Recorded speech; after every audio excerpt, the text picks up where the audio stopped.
डेंगलोग hall. 50,000 दर्शकों की निगाहें बड़ी स्क्रीन पर टिकी हुई थीं, जहां छोटे बालों वाले युवक का चेहरा नजर आ रहा था। देखने में वह बहुत आकर्षक तो नहीं था, लेकिन उसकी आंखों में एक अलग ही चमक थी। उसका नाम मार्शल आर्ट्स। कल लू चेंजोओ का प्रदर्शन उतना प्रभावशाली नहीं था। ये चेन और लिन ज़िरो के जबरदस्त दबदबे के सामने, जो अपने दुश्मनों को कुचलते हुए एक अभिमानी सूर्य की तरह चमक रहे थे, लू चेंजोओ कुछ कमतर लग रहे थे। लेकिन आज के कई मुकाबलों में उन्होंने अजेय युद्ध देवता की तरह दृढ़ता और मजबूती से लड़ाई लड़ी, बार बार विपरीत परिस्थितियों में भी जीत हासिल की और अंततः चैंपियनशिप के दो सबसे मजबूत दावेदारों, ये चेन और लिन ज़िरो, दोनों को निष्पक्ष और न्यायसंगत तरीके से हराया। अगर उसने उनमें से केवल एक को ही हराया होता तो कुछ लोग इसे भाग्य का खेल कह सकते थे। लेकिन दोनों के पराजित होने के बाद कोई भी उनकी चैंपियनशिप की योग्यता पर सवाल नहीं उठा सकता था। लू चेंजो वाकई इसके हकदार थे। बहुत बढ़िया, मेरा हाथी रूप शानदार है ना? एलिफेंट फॉर्म दुनिया में नंबर 1 है। हालांकि मुझे टाइगर फॉर्म उतना पसंद नहीं है, लेकिन मुझे ये कहना पड़ेगा कि लू चेंजो के टाइगर फॉर्म ने इस मार्शल आर्ट गुट के बारे में मेरी सोच को काफी हद तक बदल दिया है। भीड़ में हाथी रूप मुट्ठी के कई प्रेमियों ने जयकार की। वास्तव में हाथी रूप मुट्ठी के भीतर गुटबाजी सबसे ज्यादा थी, जिसकी संख्या बाजी मुट्ठी, योन चुन, ताइची, वुडांग और अन्य सभी को मिलाकर भी कहीं अधिक थी। इस कारण अधिकांश समय हाथी रूप मुट्ठी के भीतर के गुट एक दूसरे को नीचा समझते थे और ध्यान आकर्षित करने के लिए होड़ करते थे। लेकिन एक साझा शत्रु, विशेषकर प्रसिद्ध बाजी मुट्ठी और योन चुन का सामना करते हुए, सभी ने मौन रूप से बाहरी शत्रुओं के विरुद्ध एकजुट होकर विरोध किया। इस क्षण स्वर्ग के सभी रूप एक परिवार बन गए। डेंगलोग हॉल के अंदर मौजूद लोग ही नहीं, बल्कि प्रतियोगिता का सीधा प्रसारण भी किया जा रहा था और डाओइस्ट साइंस एंड टेक्नोलॉजी के लाइव स्ट्रीमिंग रूम में मौजूद ऑनलाइन दर्शक भी चैट में संदेशों की बाढ़ ला रहे थे। लू चेंजो, सू सिटी के लू चेंजो, ड्रैगन सिटी का लू चेंजो। उनकी लोकप्रियता निस्संदेह पहले स्थान पर पहुंच गई, जबकि ये चेन तीसरे स्थान पर खिसक गए और लिन ज़िरोग ने उन्हें पीछे छोड़ दिया। बाजी फिस्ट के इस उस्ताद ने भी सभी पर एक अमिट छाप छोड़ी। शेहू विला के अंदर ली जियांगहुआ और लू गुओपिंग दोनों ने राहत की सांस ली। उनकी आंखों से आंसू बह रहे थे। मेरे बेटे, तुमने वाकई में बहुत कुछ हासिल कर लिया है। वानहुआ हाई स्कूल। श्री कुई यू अपने कार्यालय में प्रतियोगिता देखने के बाद भावुक हो गए।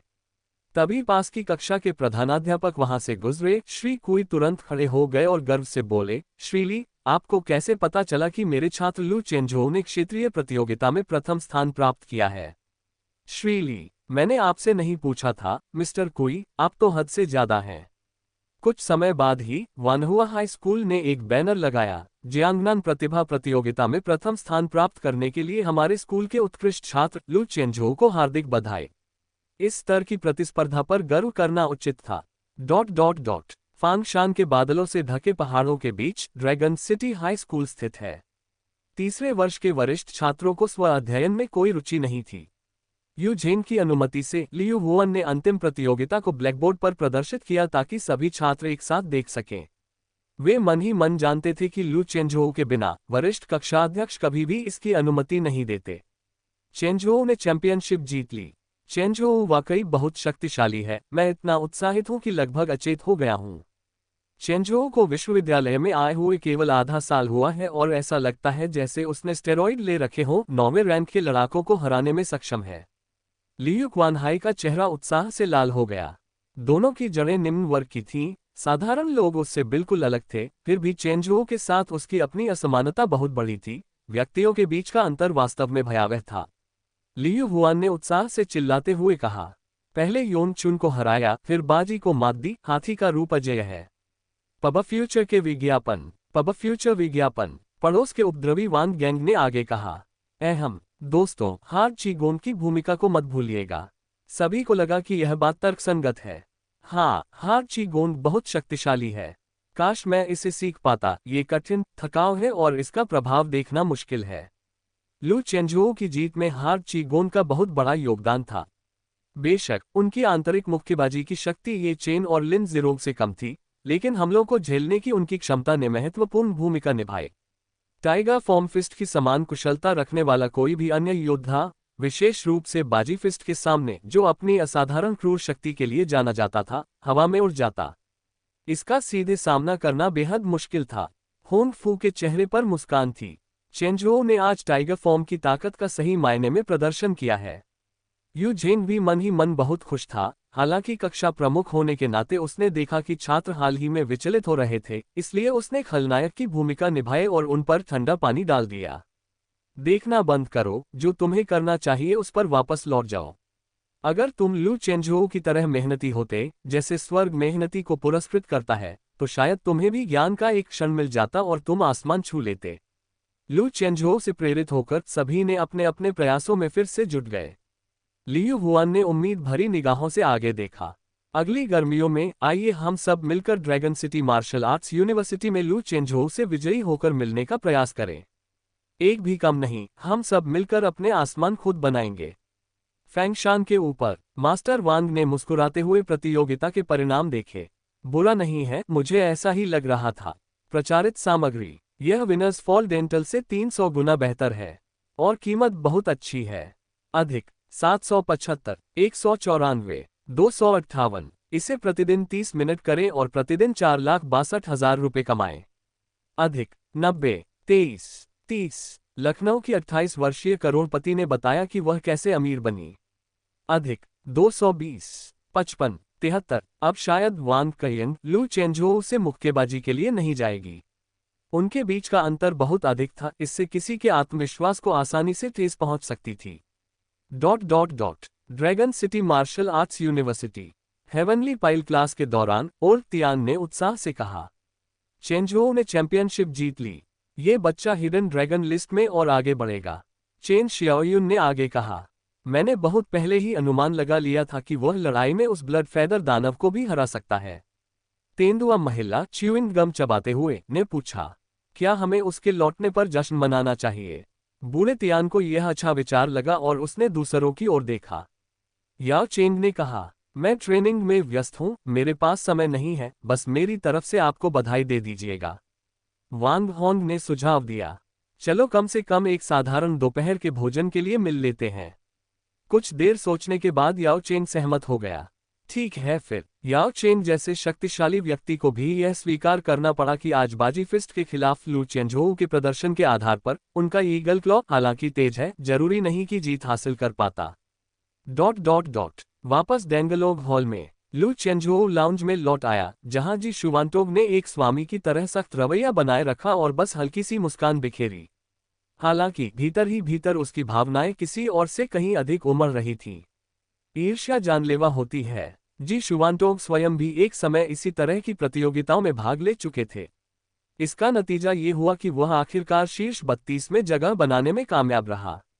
चाहे कुछ भी हो जाए, उसने अपनी एक इच्छा पूरी कर ली थी। जब flying swallow martial arts hall का प्रतीक चिन्ह बड़े पर्दे पर दिखाई दिया, तो एक शिक्षक के रूप में वह सूर्य के समान गौरवान्वित हुआ। जी जुआनटोग ने कहा, चेंज हो, कुछ मरहम लगा लो और फिर अपनी बड़ी बहन को अपने साथ कार्यक्रम स्थल के चिकित्सा कक्ष में जांच के लिए ले जाओ। हार्ड ची गोंद से भी बाजी डार्क फोर्स से बचाव करना मुश्किल है। अगर तुम्हें अंदरूनी चोटें लगी हैं तो तुम्हें जल्द से जल्द दवा लगाकर इलाज करवाना चाहिए। तुम अभी उत्तेजित अवस्था में हो और शायद तुम्हें इसका एहसास न हो। ठीक है, शी रुयू ने कहा, मैं अपने छोटे भाई के साथ जाऊंगा। जांच के बाद पता चला कि चेंजोऊ को वाकई कुछ मामूली आंतरिक चोटें आई थीं और वह मन ही मन हैरान था। यह उसकी अब तक की सबसे गंभीर चोट रही होगी। बाजी फिस्ट की शक्ति वाकई बहुत प्रचंड थी। डॉक्टर ने उसे कुछ दवाएं दी और उसे उम्मीद है कि वह एक हफ्ते के अंदर बिना किसी गंभीर दुष्प्रभाव के ठीक हो जाएगा। मार्शल आर्ट प्रतियोगिताओं में चोट लगना सामान्य बात है, लेकिन चाहे बाहरी चोटें हों या आंतरिक, उनका तुरंत इलाज कराना आवश्यक है। मार्शल आर्टिस्टों की शारीरिक क्षमता मजबूत होने के कारण चोटों को नजरअंदाज नहीं करना चाहिए, अन्यथा समय के साथ वे गंभीर बीमारियों में बदल सकती हैं। छोटे भाई, अभी के लिए हम लड़ाई नहीं करेंगे। हम दोनों प्रतियोगिता समाप्त होने की प्रतीक्षा में विश्राम स्थल पर लौट आए।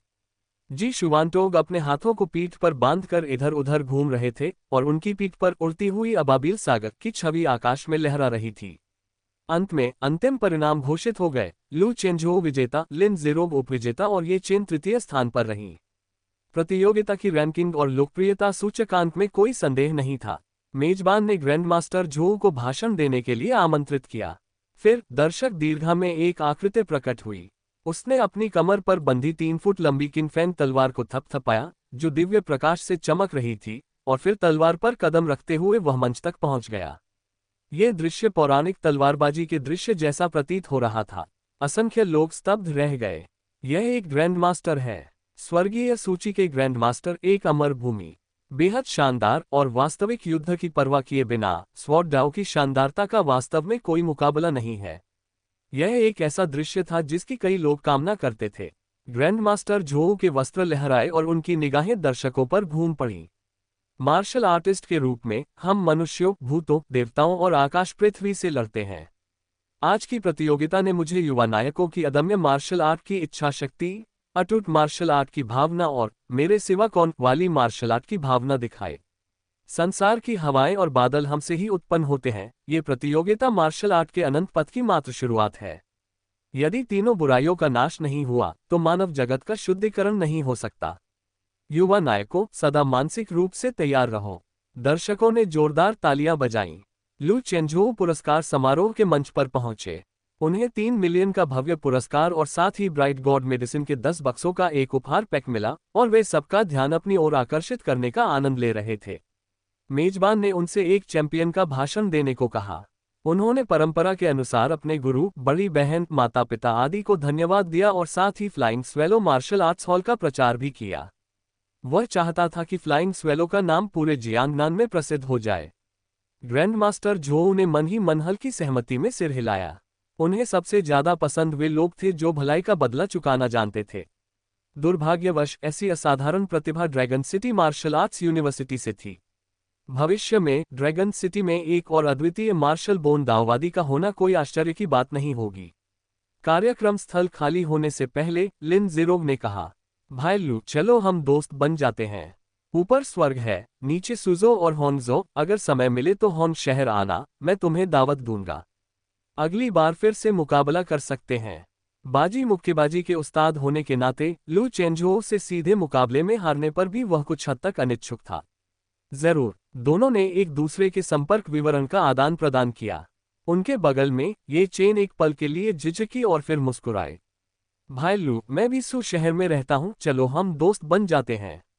मैंने सुना है कि मेरे नासमझ छोटे भाई ने लगभग तुम्हारा मौका बर्बाद कर दिया था। मैं तुमसे माफी नहीं मांग रहा, बस उम्मीद कर रहा हूं कि इस वजह से ये परिवार पर कोई दाग न लगे। परिवार के बड़े ने उसे पहले ही सबक सिखा दिया है।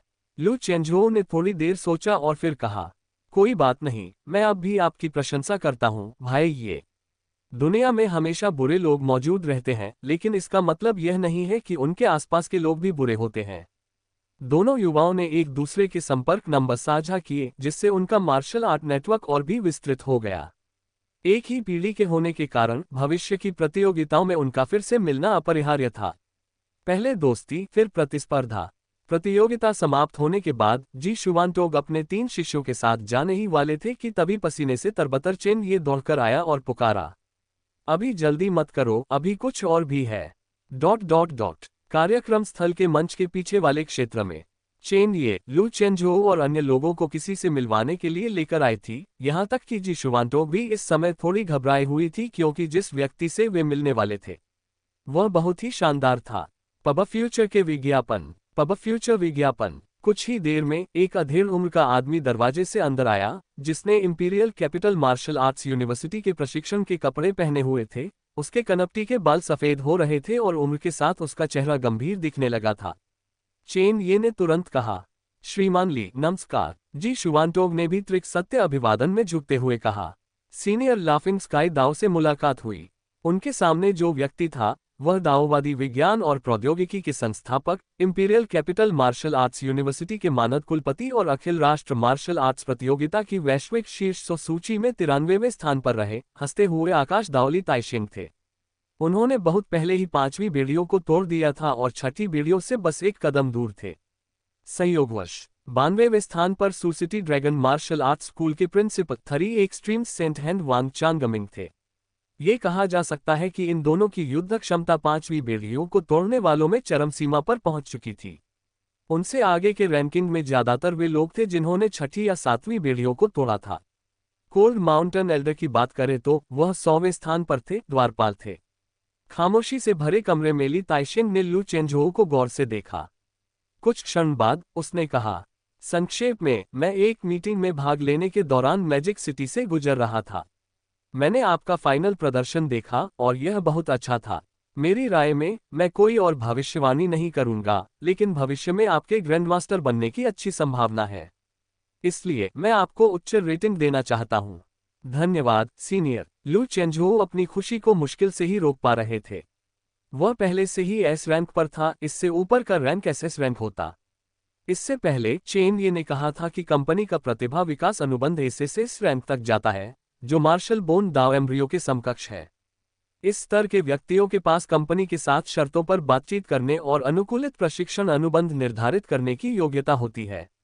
ओल्ड जी ने बिना कुछ कहे ही प्रस्थान किया। वे भावुक हो गए और यह भी सोचा कि ली ताइशिंग की दूरदृष्टि श्रेष्ठ थी। उनका भी मानना था कि चेंजोऊ का व्यवहार एक ग्रैंडमास्टर जैसा था। इस धारणा से अनजाने में अन्य महान ग्रैंडमास्टर भी सहमत थे। ली ताइशिंग ने कहा, चेंजोऊ के साथ अनुबंध की शर्तों पर चर्चा करें, फिर अनुबंध में संशोधन करें, हिसाब किताब पूरा करें और ए रैंक अनुबंध की पिछली अवधि के लिए भुगतान भी निपटाएं। चेन ये ने तुरंत जवाब दिया, बिल्कुल श्रीमान ली, आप अपने व्यस्त कार्यक्रम के अनुसार आगे बढ़ सकते हैं। ली ताइशिंग ने अपना हाथ आगे बढ़ाया और लू चेंजोऊ से हाथ मिलाते हुए कहा, मैं लाफिंग स्काई दाव दोस्ती करना सबसे ज्यादा पसंद करता हूं। भविष्य की प्रतिभाओं को सहारा देना और कंपनी द्वारा पोषित पौधों को फलते फूलते देखना मुझे अपार संतुष्टि देता है। आपकी भविष्य की उपलब्धियों की परवाह किए बिना हमारी दोस्ती हमेशा बनी रहेगी। उनकी दबंग उपस्थिति किसी न किसी तरह से मिलनसारिता का भाव भी व्यक्त करने में सक्षम थी। पब फ्यूचर विज्ञापन, भले ही ये किसी व्यापारी का दिखावा रहा हो, फिर भी इसने सभी को सुखद रूप से उत्साहित किया। उन्होंने जी शुवांतोग और दोनों वरिष्ठ बहनों से भी हाथ मिलाया। ऐसे शिष्य को शिक्षा देने वाले गुरुजी युगों युगों तक सम्मान के पात्र रहेंगे। मैं अनुमान लगाने की हिम्मत नहीं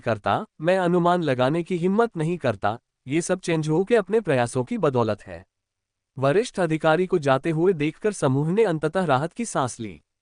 चेन ये ने परिचय दिया, एसएस रैंक अनुबंध में 2 मिलियन की वार्षिक संवर्धन लागत शामिल है।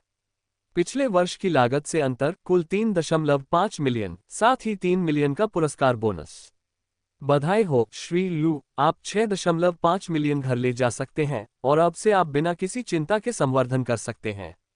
इसके अतिरिक्त, यदि श्री लू वॉर्ड ब्लेड या सुरक्षात्मक गियर खरीदना चाहते हैं और उनकी कीमत 30 मिलियन से अधिक नहीं है, तो हमारी कंपनी के एसएस अनुबंध के तहत उन्हें 10% की आंतरिक छूट मिलेगी, क्योंकि हम भी केवल राज्य के साथ सहयोग कर रहे हैं और यह अब तक की सबसे बड़ी छूट है।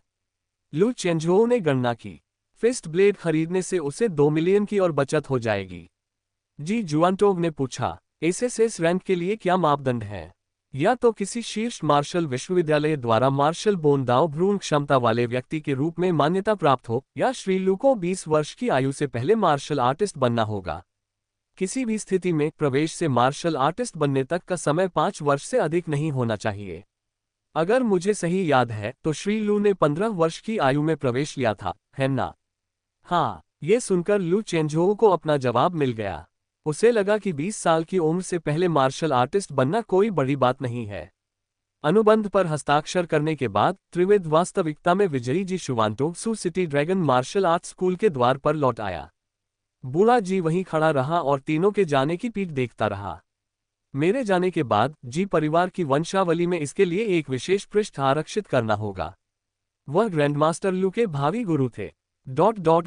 मैजिक सिटी से इंपीरियल कैपिटल की उड़ान के दौरान लाफिंग स्काई दाव ने खिड़की से बाहर देखा। श्री ली, क्या लू चेंजोऊ वास्तव में ग्रैंडमास्टर बनने की क्षमता रखते हैं? लगभग ऐसा ही है। भले ही वह भविष्य में सफल न हो पाए, थोड़ी सी तारीफ करने में कोई बुराई नहीं है। वैसे भी मुझे लगता है कि उसे ग्रैंडमास्टर बनने की काबिलियत वाला खिलाड़ी मानना शायद एक रूढ़िवादी आकलन होगा। फिलहाल उसे एसएस रैंक ही देते हैं और बाद में उसे विशेष निगरानी में रखते हुए एसएस रैंक में अपग्रेड करने पर विचार करेंगे। दाओवादी विज्ञान और प्रौद्योगिकी की प्रतिद्वंद्वी दिव्य मार्शल प्रौद्योगिकी का उदय, जिसका प्रभाव पूरे देश में फैल रहा है, कुछ वर्षों पहले किसी ऐसे व्यक्ति से संयोगवश संपर्क में आने के कारण संभव हुआ था। कैंटियन ड्रैगन राजा। मार्शल आर्ट के युग में उच्च स्तरीय सत्ता संबंधों का होना विभिन्न क्षेत्रों में अप्रत्यक्ष रूप से प्रभाव बढ़ाता था। ये किसी कंपनी के व्यावसायिक विस्तार के लिए अनिवार्य रूप से लाभकारी था। दाओवादी विज्ञान और प्रौद्योगिकी को भी एक ऐसे प्रभावशाली व्यक्ति की आवश्यकता थी जो कांटियन ड्रैगन किंग के समकक्ष हो। लाफिंग स्काई दाओ का मानना था कि यदि लू चेंजो अपनी वर्तमान गति को बनाए रखते हुए, अपने मनोबल को ऊंचा रखते हुए और दृढ़ता से प्रगति करते रहें, तो 5वीं, 6ठी या 7वीं बेड़ियों को तोड़ना कोई समस्या नहीं होगी। असली रोमांच तो ड्रैगन और टाइगर के बीच होने वाले टकराव में निहित है।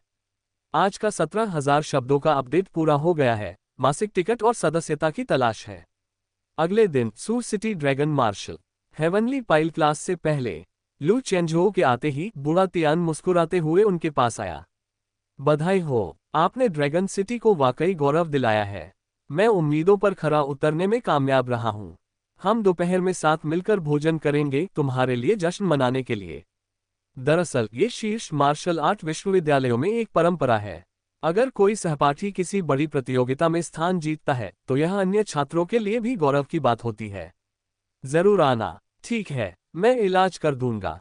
कोई जरूरत नहीं, मुझे कक्षा शिक्षक द्वारा नियमित रूप से दी जाने वाली धनराशि मिल जाती है। अच्छा तब चेन शियाओयुन अपनी पतली कमर के चारों ओर चाबुक लपेटे हुए दौड़कर आए और बोली, चेंजो, तुम 9वें रैंक के करीब पहुंच रहे हो, है ना? अग्निशमन में अभी भी कुछ कमी है। ये सुनकर चेन शियाओयुन ने दबे स्वर में घबराहट से हौंफते हुए कहा, वाह, उसकी प्रगति तो चौंकाने वाली है, वह जल्द ही मेरी बराबरी कर लेगा। सबसे ज्यादा निराश जियाओ हे था। 6 महीने पहले स्कूल शुरू होने के समय वह कक्षा में अंतिम से दूसरे स्थान पर था। उस समय भी वह लू चेंजो को कमजोर समझकर उसे नीचा देखता था। अब वह बिल्कुल निचले पायदान पर पहुंच गया। शिक्षक वू जुन आए, लू चेंजो के कंधे पर थपथपाया और कहा, शानदार प्रदर्शन, यहां तक कि राष्ट्रपति ने भी इस मैच पर ध्यान दिया। सभी लोग मन ही मन चेंजो से ईर्ष्या करते थे। वह सचमुच सू शहर के ड्रैगन मार्शल का चहेता था। जन्मजात प्रतिभा और उच्च कोटि की मूल हड्डियों वाले लोगों की तुलना में अध्यक्ष वास्तव में अर्जित ज्ञानोदय को अधिक महत्व देता था। दोपहर में लू चेंजो ने पहली बार कक्षा के साथ भोजन किया। इस भोजन के बाद सबके बीच का फासला और भी कम होता चला गया। यहाँ तक कि याओ चेंग जैसे अहंकारी व्यक्ति ने भी लू चेंजो को उनकी जीत पर बधाई देने की पहल की। उनके दादा ग्रैंडमास्टर याओ ने भी मैच देखा था। ग्रैंडमास्टर याओ ने उन्हें अहंकार और आवेग से दूर रहने और अपने सहपाठियों के साथ अच्छे संबंध बनाने की सलाह दी। उन्होंने ये भी कहा कि लू चेंजो में ग्रैंड मास्टर बनने की सारी क्षमता है। सामान्य तौर पर ये वर्णन विशेष स्तर की मार्शल आर्ट प्रतिभाओं या यहाँ तक कि मार्शल बोन डाओ ब्रूनो के लिए आरक्षित था। भोजन के बाद ओल्ड तियान ने कहा, मैं आप सभी से किसी और बात पर चर्चा करना चाहता हूँ।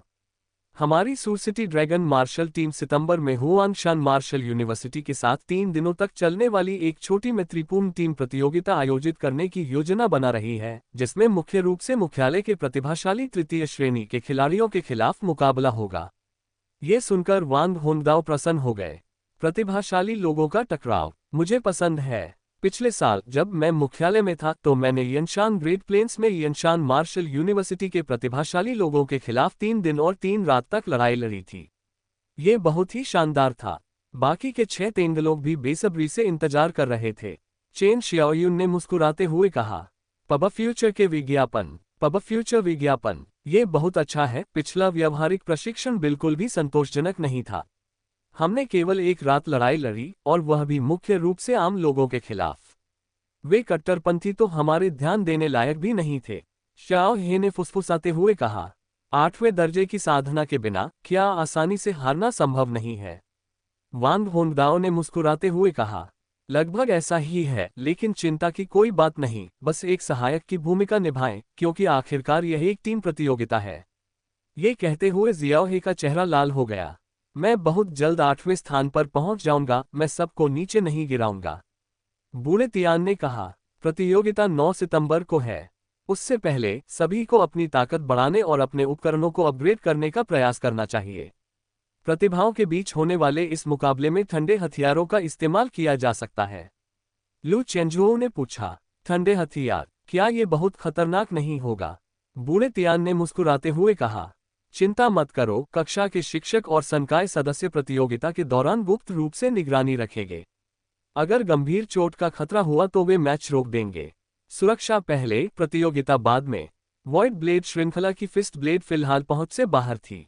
लू चेंझोउ ने पहले काम चलाने के लिए एक साधारण मिश्र धातु की मुट्ठी वाली तलवार खरीदने का फैसला किया, अन्यथा मार्शल आर्टिस्ट बनने से पहले ठंडे हथियारों का सामना करने में वह हमेशा नुकसान में रहेगा, क्योंकि उसके पास केवल उसका नंगा शरीर और खून होगा। प्रचारित सामग्री। 79 साल की उम्र में भी मर्दाना ताकत 10 गुना कैसे बनी? अधिक 619, 155, 206। यह विनर्स फॉल डेंटल से 300 गुना बेहतर है और कीमत बहुत अच्छी है। अधिक 467, 117, 156। इसे प्रतिदिन 30 मिनट करें और प्रतिदिन 4,62,000 रुपये कमाएं। अधिक 196, 49, 65। अपनी दैनिक साधना पूरी करने के बाद लू चेंझोउ ने अपने ऊपरी शरीर को देखा, जो चोट के निशानों से भरा हुआ था। घावों को जल्दी भरने के लिए उसने 40,000 रुपये का बैंगनी जेड मरहम खरीदा। उसके खाते में अच्छी खासी रकम आने वाली थी, इसलिए पैसे बचाने की कोई जरूरत नहीं थी। भविष्य में अर्हत कौशल की साधना के लिए उसने बैंगनी जेड मरहम को बाहरी रूप से लगाने की योजना बनाई, ताकि स्वर्ण बुद्ध अर्हत शरीर के निर्माण में तेजी आए। दवा लगाने और अपनी त्वचा और मांस पर इसके पोषणकारी प्रभाव को महसूस करने के बाद, साथ ही चींटियों के रेंगने जैसी संवेदनाओं के साथ, लू चेंझोउ तुरंत अपने शरीर को ठीक होने देने के लिए बिस्तर पर चले गए। अगले दिन जागने पर उसने मार्शल आर्ट के पेड़ की ओर देखा। अर्हत कौशल, बड़ी सफलता 54%, बड़ी सफलता 55%। अभ्यास करना और चोटें खाना कौशल निखारने में एक निश्चित भूमिका निभा सकता है। इस प्रकार जागने पर उनकी हार्ट कीगोन की दक्षता फिर से बढ़ गई थी। उसने अपना फोन चेक किया और स्क्रीन पर तुरंत कई संदेश आ गए। 9,527 पर समाप्त होने वाले खाते में दाओवादी विज्ञान और प्रौद्योगिकी से 6.5 मिलियन युआन का हस्तांतरण प्राप्त हुआ है। नोट: प्रतियोगिता पुरस्कार और प्रतिभा संवर्धन निधि, वर्तमान शेष राशि 7.3 मिलियन। आपको विद्यालय प्रशासन से 20 उत्कृष्ट योग्यता अंक प्राप्त हुए हैं। नोट: वाणिज्यिक प्रतियोगिता रैंकिंग के लिए प्रोत्साहन बोनस, वर्तमान शेष 150 उत्कृष्ट योग्यता अंक। आपको जी शुवांटोग से 50 महान पुण्य प्राप्त हुए हैं, वर्तमान शेष 200 महान पुण्य। आपके हिडन ड्रैगन पॉइंट्स में 100 अंकों की वृद्धि हुई है, वर्तमान कुल 5,923। हिडन ड्रैगन सूची में आपकी रैंक बढ़कर 1121 हो गई है। लू चेंझोउ ने संतुष्टि का भाव दिखाया। आखिरकार अब पैसों की इतनी तंगी नहीं है। उसने अपने खर्च पर ब्राइट गॉड पोशन के 10 अतिरिक्त बक्से भी खरीद लिए थे, जो 2 महीने के इस्तेमाल के लिए काफी थे। अन्य दवाओं का खर्च ज्यादा नहीं था। वह फिलहाल इस पैसे को बचा सकता था। 200 ग्रेट मेरिट जोड़ने पर लू चेंझोउ की कुल बचत 10 मिलियन तक पहुंच गई थी। अगर वह वॉर्ड ब्लेड नहीं खरीदता, तो ये पैसा कई वर्षों तक विश्वविद्यालय में साधना करने के लिए पर्याप्त होता। उन्होंने सीईओ चेन और अपने गुरु को धन्यवाद संदेश भेजा। सीईओ चेन ने उन्हें कड़ी मेहनत जारी रखने के लिए प्रोत्साहित किया। गुरुजी ने ज्यादा कुछ नहीं कहा। जी शुवांटोग आजकल कुछ ज्यादा ही उत्साहित थे। अभ्यास और अध्यापन के अलावा वे सू शहर में अपने दोस्तों से मिलने भी जाते थे। मानो वुजुन ने 10 पाउंड की काप मछली पकड़ी हो और वे उसी तरह गर्व महसूस कर रहे हों। लू चेंझोउ ने हिडन ड्रैगन लिस्ट खोली। 1300वें रैंक पर मौजूद ओल्ड तियान को तो मैंने पहले ही पीछे छोड़ दिया है। अब प्रतिभा वर्ग में मुझसे ऊपर केवल 9वें रैंक वाले तेंगलोग 5 ही हैं। महीने के अंत में जब मैं 9वें रैंक पर पहुंच जाऊंगा, तो मेरे रैंक के शीर्ष 1000 में शामिल होने की संभावना है। शीर्ष 1000 रैंक हासिल करने वालों को प्रति माह कम से कम एक ग्रेट मेरिट का पुरस्कार मिलता है। छोटे छोटे लाभ भी मिलकर कुछ महत्वपूर्ण बन जाते हैं। मच्छर का पैर भी आखिर मांस का ही एक टुकड़ा होता है। जहां तक दोनों वरिष्ठ बहनों की बात है, हालांकि उन्होंने भी इस दौरान प्रगति की है, फिर भी वे 2000वें रैंक से नीचे हैं। बेशक वे सामान्य कक्षाओं में हैं और वास्तव में पहले से ही काफी आगे हैं।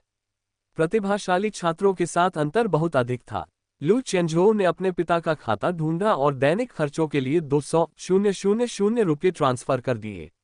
लू गोपिंग ने मना नहीं किया, उन्हें पता था कि उनका बेटा अच्छी कमाई करने में सक्षम है। कुछ समय पहले सुरक्षा उपकरण खरीदने में परिवार की काफी बचत खर्च हो गई थी। लू चेंझोउ ने फिर किन झेंग का नंबर डायल किया। किन झेंग, मुझे बैंक खाता संख्या दो। क्या चल रहा है? मैंने आपसे पहले 600,000 उधार लिए थे, है ना? मैं अब आपको वापस कर रहा हूँ। खैर चेंझोउ, आपको जल्दी करने की जरूरत नहीं है। मुझे पता है कि आपको अभी पैसों की जरूरत है। आप मुझे बाद में चुका सकते हैं। मेरे पिताजी को भी कोई चिंता नहीं है। मैंने हाल ही में एक प्रतियोगिता में कुछ पुरस्कार राशि जीती है, अब मेरे पास पैसे हैं। अरे, आपने प्रतियोगिता में भाग लिया? क्या आपने जियांगनान एलीट प्रतियोगिता को फॉलो नहीं किया? नहीं, मैं हाल ही में मार्शल आर्ट का अभ्यास नहीं कर रहा हूँ, कॉलेज प्रवेश परीक्षा की तैयारी में व्यस्त हूँ। किन झेंग ने थोड़ी देर खोजबीन की, फिर आश्चर्य से कहा, हे भगवान, आपने सचमुच 9वें रैंक के 2 प्रतिद्वंद्वियों को हरा दिया। ये सोचकर कि वह खुद तीसरे रैंक तक भी नहीं पहुंच पाया है, किन झेंग और भी ज्यादा निराश महसूस करने लगा। उसके और उसके अच्छे भाई के बीच की दुखद मोटी दीवार और भी मोटी होती जा रही थी। किन झेंग को 600,000 लौटाने के बाद भी लू चेंजोऊ के खाते में 6.5 मिलियन बचे थे। इसकी तुलना में एक निजी पारिवारिक प्रशिक्षक के रूप में उनकी मासिक कमाई नगण्य लग रही थी। पहले उनकी सोच सीमित थी, एक बार कोई सच्चा प्रतिभाशाली बन जाता था तो केवल विभिन्न प्रतियोगिताओं पर निर्भर रहना ही धन कमाने के लिए पर्याप्त होता था। लेकिन चूंकि उसने पैसे ले लिए थे, इसलिए उसे उन्हें सौंपना ही था। लू चेंजोऊ ने आगामी अवकाश के दिनों में अपने 2 छात्रों को पढ़ाना जारी रखने की योजना बनाई थी। आजकल कड़ी कार्रवाई के बाद सू शहर में सार्वजनिक सुरक्षा पहले की तुलना में काफी बेहतर हो गई थी। उसकी क्षमता के साथ आत्मरक्षा अब कोई मुद्दा नहीं था। कर्ज चुकाने के बाद लू चेंजोऊ को काफी राहत महसूस हुई। अगले दिनों में उन्होंने साधना के लिए औषधियों का भरपूर सेवन किया। टाइगर स्पिरिट डिवाइन फिस्ट की दक्षता तेजी से बढ़ी और 29 अगस्त को महारत के स्तर तक पहुंच गई। ब्राइट गॉड पोशन के प्रभाव से 30 अगस्त को इस शीर्ष स्तर की और सबसे कठिन अभ्यास वाली टाइगर फॉर्म फिस्ट तकनीक ने स्वाभाविक रूप से सफलता प्राप्त कर ली। मार्शल आर्ट कक्ष में Lu Chenzu's 17 major acupoints now gushed with mysterious power like a mountain spring continuously. His muscles, bones, and internal organs like the heart, liver, spleen, lungs, and kidneys absorbed the mysterious power like sponges. His organs became increasingly firm, his body tighter, and his bones continuously tempered like forged steel, emitting a faint white glow. As Lu Chenzu breathed in and out, a tiger roar thunderously echoed inside him. After 9th rank, the muscles and bones have begun to resonate in unison, which is the standard for reaching the peak in dark force. Every single movement generates the vortex force of a dark force equivalent to thousands of pounds. Once unleashed, it's unstoppable. One step further from muscle and bone resonance is the martial arts strong sound. Strong sound can intimidate enemies, boost morale, impact void things, and better coordinate the chi power throughout the body to increase force. To some extent, strong sound can be understood as a martial artist's own background music. When he activates strong sound within the range of the sound, it becomes his invisible domain where no one can defeat him under his very own BGM.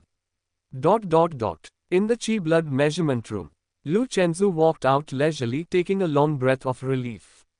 Chi blood value 5.31, truly befitting a top-level first-class fist technique. To have elevated my Chi blood so much just by achieving small success. Once I reach great success, I'll definitely step into 10th rank. The Chi blood standard for 10th rank is 6.19. But to break the first shackles, one needs to polish the Chi blood to 8. From 6.19 to 8, the Chi blood range is the breakthrough realm that stumps many. According to the knowledge Lu Chenzu had sought from his master, to attempt breaking the shackles, 4 conditions are required. 1. At least one first-class martial arts must reach perfection. 2. Chi blood value must break past 8. 3. Open up 30 major acupoints. 4. Train the 3 major force techniques, light force, dark force, and Hua realm to the peak, integrating them with the mastered martial arts, and comprehend a strand of innate strength. When these 4 conditions are met simultaneously, one can attempt to break the physical shackles, open up the martial arts internal realm, cultivate martial arts true skill, and robustly reshape the innate strength day and night by tempering the body's flesh, making the inner heaven and earth membrane increasingly substantial. Only then can one truly enter the cultivation of a martial artist. The 4 essential conditions, all indispensable. Among them, the most difficult is opening the acupoints, followed by tempering the chi blood and comprehending innate strength. Even for a genius, achieving perfection in first-class martial arts is just a matter of time. Some common first-class martial arts, even at perfection, still fall significantly short of a chi blood level of 8. At this point, one must study other martial arts to compensate. Lu Chenzu was not worried about this, as he had swallow form and hard qigong to accumulate chi blood. Tiger Spirit Divine Fist being the top first-class martial arts, perfecting it brought his chi blood close to 8. It was manageable especially since opening acupoints could also increase chi blood. With the martial arts tree, the first 3 conditions could be steadily achieved. Only comprehending innate strength might depend on comprehension and luck. No big deal, if all else fails, I'll just stack divine seeds. His goal was to become a martial artist before the age of 20, the earlier, the better. After breaking the first shackles, 30 acupoints would activate simultaneously, propelling a martial artist's chi blood from 8 to 10 in one go. Breaking 10 in chi blood was not just an increase in quantity but a qualitative transformation. Fist technique class. Li Gi, upon learning that Lu Chenzhou had defeated Baji with Tiger form, was incredibly pleased. Tiger form, it was just so impressive. He looked at Lu Chenzhou, who appeared completely renewed after waiting for some time, and showed a look of surprise. You are at the 9th rank. Lu Chenzhou smiled and said, Yes, my Tiger Spirit Divine Fist has reached small success. I asked the teacher to provide some guidance to see if there's anything that needs improvement. Even the usually expressionless Li Gi nearly lost his composure. He calmed his emotions and said, Good, show me a demonstration. Lu Chenzhou's chi sank to his danshan, strands of divine power emerged from his acupoints accompanied by the faint sound of a tiger's roar. He had already invited the tiger to possess him. His body visibly toughened by a degree. He shouted loudly and his forceful tiger god boxing technique exploded through the air, its imposing force rivaling the Baji fist, as if aided by the tiger god itself, fierce and awe-inspiring. After the demonstration, Li Gi's eyes sparkled as he said, Good, good, good. He repeated good 3 times, drawing the attention of the other fist technique teachers and students in the class, wondering why iron-faced tiger seemed like a completely different person. Suddenly, Li Gi said, Lu Chenzhou, let's spar. I want to see your understanding of transforming power. Sure, teacher. He readied himself, and the serious Li Gi in front of him instantly exuded a vast tiger-like imposing aura that pressed down on Lu Chenzhou as if facing an abyss. Bang, Li Gui फुर्ती से खरगोश की तरह चलते हुए लू चेंझोऊ के ठीक सामने आ गए। उन्होंने एक जोरदार मुक्का मारा, जिससे लू चेंझोऊ का शरीर कांप उठा। उनकी बाह और मुट्ठी से एक अजीब सी गूंज निकली और ली गुई की मुट्ठी से टकराने पर धातु के कवच के टकराने जैसी आवाज चारों ओर गूंज उठी। ऐसा लगा जैसे भारी कवच के टुकड़े टकराते ही बिखर रहे हों। गिरते हुए कवच के साथ ली गुई की प्रहार शक्ति लगभग क्षीण हो गई। ली गुई ने अपना हाथ पीछे खींच लिया, सिर हिलाते हुए कहा, शाबाश, जनरल आर्मर रिमूवल फोर्स। ये शक्ति किसी दुर्जय प्रतिद्वंद्वी से भिड़ते समय बल को रूपांतरित करने में सर्वश्रेष्ठ है। यह आपकी मुक्केबाजी की शक्ति को प्रभावित किए बिना रक्षात्मक और आक्रामक दोनों उद्देश्यों को पूरा करती है। हालांकि विशुद्ध रूप से रक्षा के संदर्भ में टाइगर सुप्रीम फिस्ट से आपने जो यिन यांग अम्ब्रेला स्पिन सीखा है, वह कहीं अधिक शक्तिशाली है और जटिल एवं विविध युद्ध स्थितियों के लिए बेहतर उपयुक्त है। जनरल आर्मर रिमूवल फोर्स मूल रूप से बाजी फिस्ट से व्युत्पन्न। लू चेंझोऊ प्रबुद्ध प्रतीत हो रहे थे। मैं समझ गया, शिक्षक जी। मैं भविष्य में इसका लचीले ढंग से उपयोग करूंगा। ली गुई ने कहा, अभ्यास जारी रखो। कल की मुक्केबाजी तकनीक की कक्षा में मैं तुम्हें एक महत्वपूर्ण बाघ रूप शरीर तकनीक, बाघ छाया रहस्यमय कदम, सिखाऊंगा। पर्वत पार शरीर उपयोगी है, लेकिन 9वें स्तर की साधना के लिए यह बहुत ही बुनियादी है। तुम्हारी आने वाली प्रतियोगिताओं में तुम्हारा सामना 9वें और 10वें स्तर के प्रतिभाशाली साधकों से होगा। प्रथम श्रेणी की शरीर तकनीक के बिना तुम खुद को काफी नुकसान में पाओगे। समझा? लू चेंझोऊ जानता था कि अगर वह केवल निम्न श्रेणी के योद्धाओं के साथ ही प्रतियोगिताओं में भाग ले रहा होता तो माउंटेन क्रॉसिंग बॉडी तकनीक ही काफी होती। लेकिन हिडन ड्रैगन मार्शल आर्ट्स प्रतियोगिता जैसी प्रतिष्ठित प्रतियोगिताओं में भाग लेने के लिए तृतीय श्रेणी की शारीरिक तकनीकों के साथ प्रतिभाशाली योद्धा उसे आसानी से मात दे सकते थे। यहां तक कि अजय हार्ट की गोंद भी कुछ खास मददगार साबित नहीं हुआ। मार्शल आर्ट के प्रशिक्षण में समान स्तर के प्रतिद्वंद्वियों के खिलाफ प्रतिस्पर्धा करते समय शारीरिक तकनीक भी महत्वपूर्ण थी। शरीर की खराब तकनीक का मतलब था हर जगह असुरक्षा की भावना। शाम, लू चेंझोऊ अपने शयनकक्ष में अकेले लौह गर्भ कौशल का अभ्यास करके अभी लौटे थे। उनके गुर्दे के क्षेत्र में ऊर्जा और सार एक बहती हुई नदी की तरह उमड़ रहा था, जिससे उन्हें ऐसा भ्रम हो रहा था मानो उन्होंने यांग ऊर्जा को बढ़ाने वाली बाघ की हड्डी की शराब का सेवन किया हो। उनके द्वारा पहले से ही सक्रिय किए गए स्पर्श बिंदुओं के भीतर रहस्यमय शक्ति उनके शरीर के निचले हिस्से में प्रवाहित हो रही थी, जिससे उनका चेहरा लाल हो गया था। ये गुप्तांग का रूपांतरण थोड़ा दर्दनाक है। जननांगों में होने वाला दर्द एक ऐसी चीज है जिसे सभी पुरुष समझ सकते हैं। यह न केवल दर्दनाक था, बल्कि इसमें खुजली भी हो रही थी। कुछ समय बाद लू चेंजोऊ के चेहरे का भाव सामान्य हो गया। वाह, अब अच्छा लग रहा है। यह आयरन क्रॉच स्किल वास्तव में सामान्य हार्ट की गोंद से अलग है। जरा सोचिए, शरीर के निचले अंगों को मजबूत करने वाली मार्शल आर्ट्स वाकई असाधारण होंगी। लू चेंजोऊ के अनुसार तीसरे दर्जे की हार्ट की गोंद में सिर्फ लोहे की जांघों की मजबूती ही अभ्यास करने लायक है। लोहे की टांगों की मजबूती और लोहे के सिर की मजबूती जैसी अन्य कलाएं बिल्कुल बेकार हैं, क्योंकि अरहत कला में निपुणता हासिल करने के बाद वह 18 अरहतों की स्वर्णिम शरीर कला का अभ्यास कर सकता है। 72 विशिष्ट शाओलिन क्षमताओं में से स्वर्ण शरीर कौशल की कठिनाई प्रथम श्रेणी की थी। मौजूदा प्रथम श्रेणी के कठिन की गोंद में भी इसकी कठिनाई बेजोड़ थी। इस मार्शल आर्ट में न केवल ऊपरी शरीर बल्कि निचले शरीर, सिर और हथेलियों का भी गहन प्रशिक्षण आवश्यक था। कमर के निचले हिस्से और कुछ अन्य महत्वपूर्ण क्षेत्रों को छोड़कर शरीर के सभी हिस्सों को गोल्डन बॉडी स्किल से प्रशिक्षित करना आवश्यक था। हार्ट की गोंद की कठिनाई प्रशिक्षित किए जा रहे अंगों की स्थिति और क्षेत्र से निकटता से संबंधित है। इसलिए चेन जियू जैसे बहुमुखी प्रतिभा के धनी मार्शल आर्टिस्ट भी केवल गोल्डन बॉडी स्किल में ही निपुणता प्राप्त कर पाए। गोल्डन बॉडी स्किल की कठिनाई ने अधिकांश हार्ट की गोंद साधकों को हतोत्साहित कर दिया। वान गैंग जैसे क्रॉस ट्रेनिंग के अत्यधिक उत्साही भी इसका अभ्यास करने का साहस नहीं करते थे, बल्कि वे तीसरे दर्जे के हार्ट की गोंद के साथ एक संपूर्ण हार्ट की गोंद फुल बॉडी पहेली को टुकड़ों में जोड़कर पूरा करने में ही संतुष्ट हो जाते थे। लू चेंजुओ को स्वर्ण शरीर कौशल की कठिनाई से डर नहीं था। अरहत कौशल की नींव के साथ स्वर्ण शरीर कौशल के ऊपरी शरीर के प्रशिक्षण की कठिनाई काफी कम हो गई थी, जिससे उनकी साधना आधे प्रयास में दोगुनी प्रभावी हो गई थी। केवल निचले शरीर, सिर और हथेलियों जैसे विशेष भागों में ही अधिक प्रयास की आवश्यकता थी। मार्शल आर्ट ट्री के साथ मिलकर स्वर्ण शरीर कौशल उनके लिए स्वर्ग तक पहुंचने जितना कठिन नहीं था। अधिक से अधिक ये थोड़ी चुनौती भरा था। लू चेंजुओ ने मार्शल आर्ट्स ट्री पैनल को देखा। आयरन क्रॉच स्किल महारत 1%। वह ची ब्लड मेजरमेंट रूम की ओर दौड़ा और बेसिक बॉक्सिंग का एक सेट किया। क्यूई रक्त मान 5.44। हालांकि यह तीसरे दर्जे का हार्ट की गोंद है, लेकिन ची ब्लड में वृद्धि वास्तव में महत्वपूर्ण है।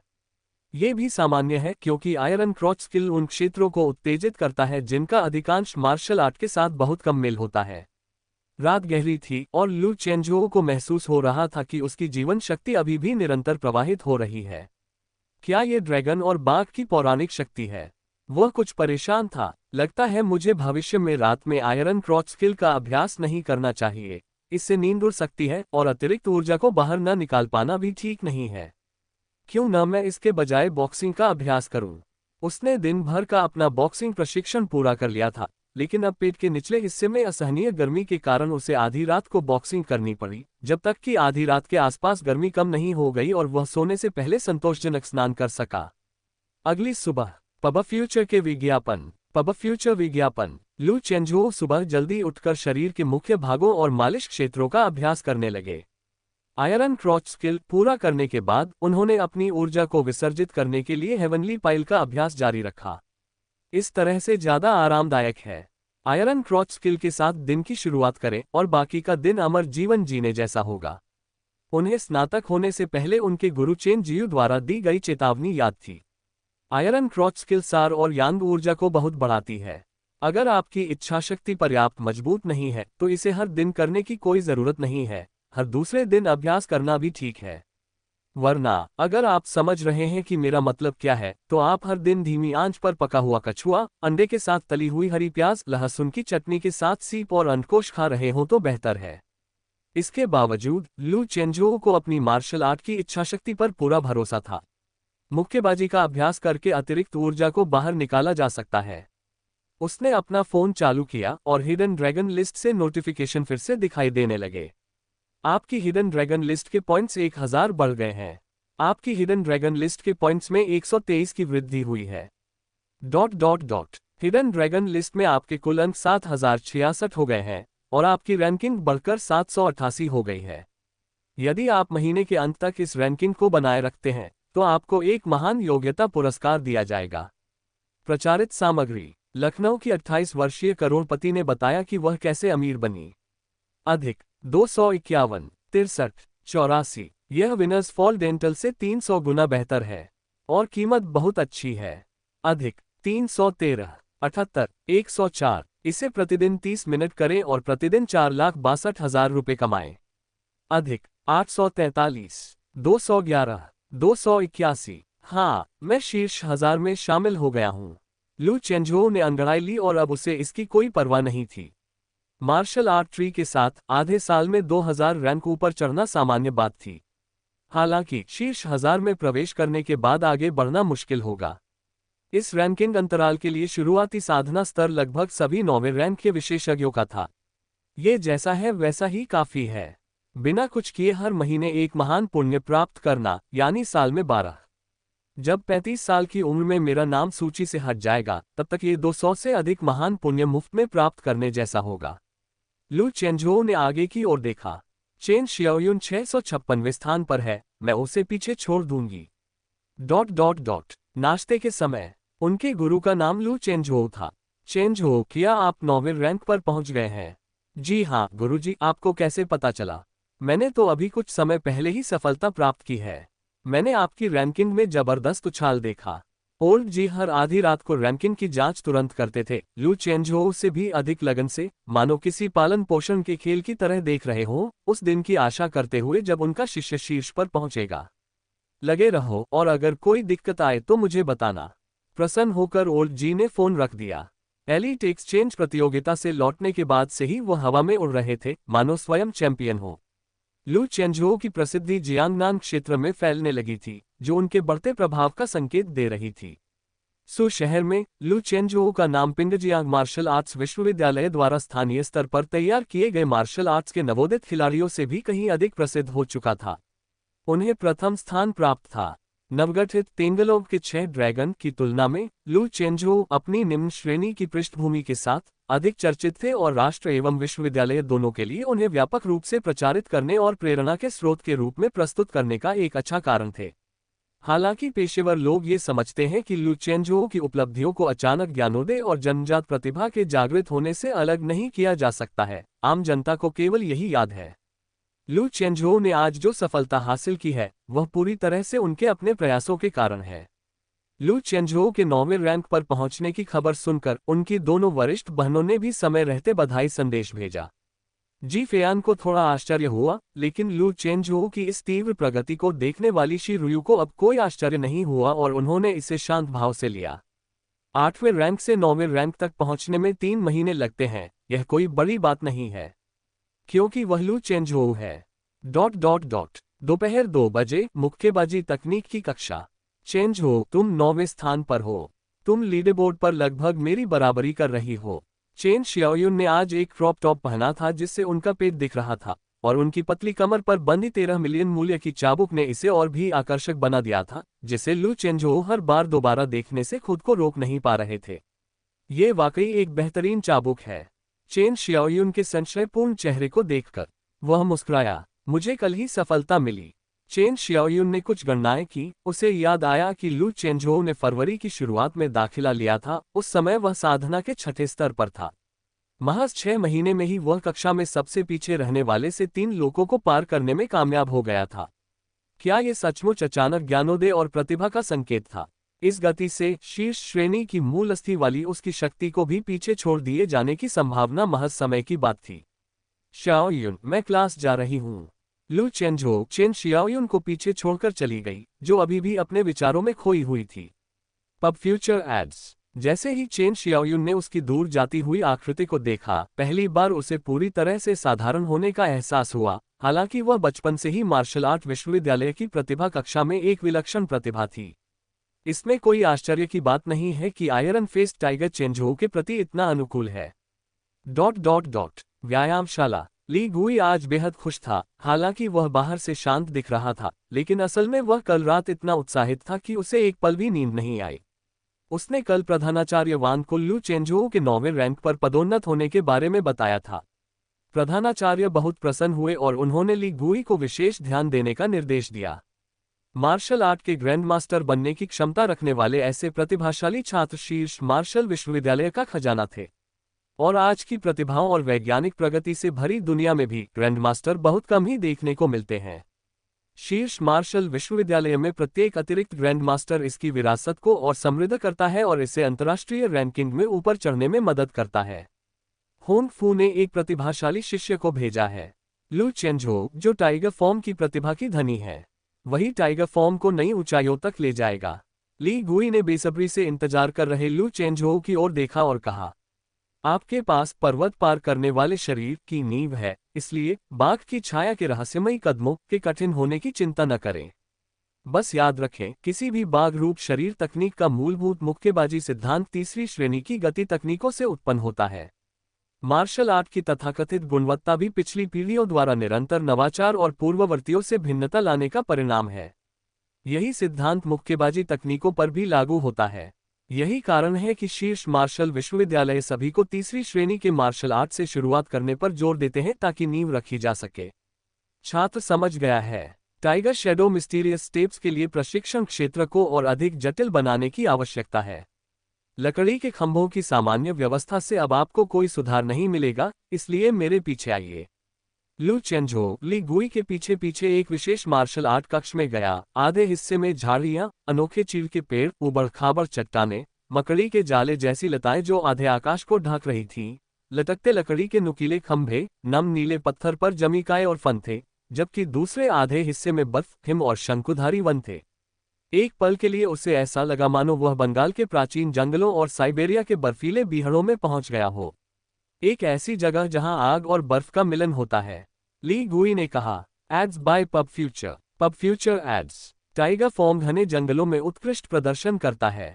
टाइगर शैडो मिस्टीरियस स्टेप्स एक उन्नत मार्शल आर्ट तकनीक है जिसे पूर्वजों ने mysterious fist, shadowless step, mountain crossing body जैसी कई अन्य तकनीकों के सार को एकीकृत करके बनाया है।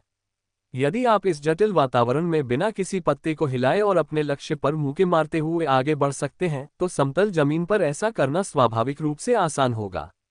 भविष्य में यदि आपका सामना किसी शहरी जंगल या निर्जन वन में वास्तविक युद्ध से होता है, तो सिद्धांत एक ही है। एक ओर पर्यावरणीय कमियों को नजरअंदाज करें, दूसरी ओर अपने दुश्मन पर बढ़त हासिल करने के लिए आसपास के वातावरण का उपयोग करें। यही टाइगर शैडो मिस्टीरियस स्टेप्स का सार है। लू चेंझो को ज्ञान प्राप्त हुआ और उन्होंने पूछा, शिक्षक जी, आजकल वन क्षेत्रों में युद्ध होना दुर्लभ प्रतीत होता है। उनके पर्वत पार करने वाले शरीर नामक दिव्य बीज में वन वातावरण में होने पर अतिरिक्त शक्ति आ जाती थी। ली गुई ने कहा, अगर तुम मेरे स्तर तक पहुंच जाते तो लोहे का जंगल भी तुम्हारे लिए जंगल ही होता और ये शहर तुम्हारा शिकारगाह। दिखावे में क्यों उलझना? वैसे भी एक विद्यार्थी होने के नाते तुम्हें शायद ये पता ना हो कि वास्तव में कुछ घने जंगलों में शून्य शक्तियां और बुरी आत्माएं घात लगाए बैठी रहती हैं, जो मार्शल आर्टिस्टों का इंतजार करती हैं कि वे उन्हें खत्म कर दें। और साथ ही पौराणिक शून्य लोक भी है जो हमारी दुनिया से बिल्कुल अलग है। अगर हम इंसान शून्य शक्तियों को मिटाना चाहते हैं तो हमें एक दिन शून्य लोक को नष्ट करके उसके स्रोतों को बंद करना होगा। लू चेंझो ने पूछे बिना नहीं रह सकी, शिक्षक, क्या आप कभी शून्य लोक में गए हैं? ली गुई ने अपना सिर हिलाया, मेरी शक्ति के बल पर मैं प्रवेश करने के योग्य नहीं हूं। फिलहाल केवल पेशेवर राष्ट्रीय अन्वेषण दल जो शून्य लोक में काम करने वाले विशेष उपकरणों से लैस हो और जिनका नेतृत्व मार्शल आर्ट्स के ग्रैंड मास्टर कर रहे हो ही प्रवेश कर सकते हैं, लेकिन वे भी बाहरी क्षेत्रों तक ही सीमित हैं। शून्य लोक विशाल और असीम है, उतना ही अज्ञात और रहस्यमय जितना अथाह गहरा समुद्र। बिना सोचे समझे प्रवेश करना जीवन मरण का मामला है। यही कारण है कि ग्रैंड मास्टर से ऊपर के शीर्ष स्तर के विशेषज्ञ किसी भी देश के स्तंभ होते हैं। वे चुपचाप दूसरे लोगों के प्रवेश द्वारों की रक्षा करते हैं, भयानक प्राणियों को द्वारों के पीछे ही रखते हैं। यही हमारे द्वारपाल हैं। ली गुई का लहजा गंभीर था, उनके शब्द सम्मान से भरे हुए थे। लू चेंझो के दिमाग में शीर्ष स्तर के विशेषज्ञों की छवियां कौंध गईं, विशेष रूप से वे जिन्होंने अखिल राष्ट्र मार्शल आर्ट प्रतियोगिता में 6ठे और 7वें रैंक के ब्रेकथ्रू के रूप में अपना नाम कमाया था, जो बाद में इतिहास में गुम हो गए प्रतीत होते थे, फिर कभी प्रकट नहीं हुए, संभवतः द्वारपाल बन गए। लू चेंझो को चुप देखकर ली गुई ने आगे कहा, पब फ्यूचर एड्स। हालांकि शून्य लोक मानवता के लिए पूरी तरह से बुरा नहीं है। आधुनिक युग में प्रवेश करने के बाद से प्राचीन काल की तुलना में मानव शक्ति के धनी लोगों की संख्या में नाटकीय रूप से वृद्धि हुई है। परम शिखर के रूप में 5वें ब्रेकथ्रू से लेकर अब 7वें ब्रेकथ्रू तक इसका एक कारण वैज्ञानिक और तकनीकी प्रगति, जनसंख्या विस्फोट और अन्य आधुनिक कारक हैं।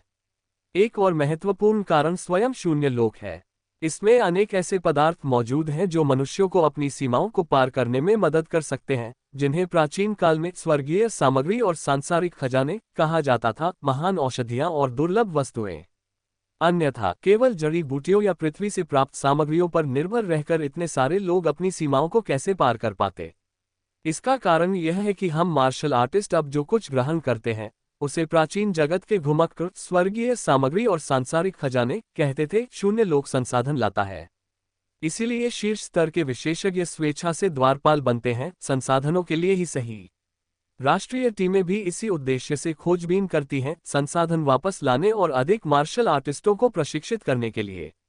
इस प्रकार एक सकारात्मक चक्र बनता है। शून्य का उपयोग मार्शल आर्ट को पोषित करने के लिए, मार्शल आर्ट को मजबूत और व्यापक बनाने के लिए, सभी को ड्रैगन के समान बनाने के उद्देश्य से, और अंततः मार्शल आर्ट का उपयोग शून्य पर विजय प्राप्त करने के लिए, मार्शल आर्ट से सभी प्रकार के राक्षसों और देवताओं को पराजित करने के लिए।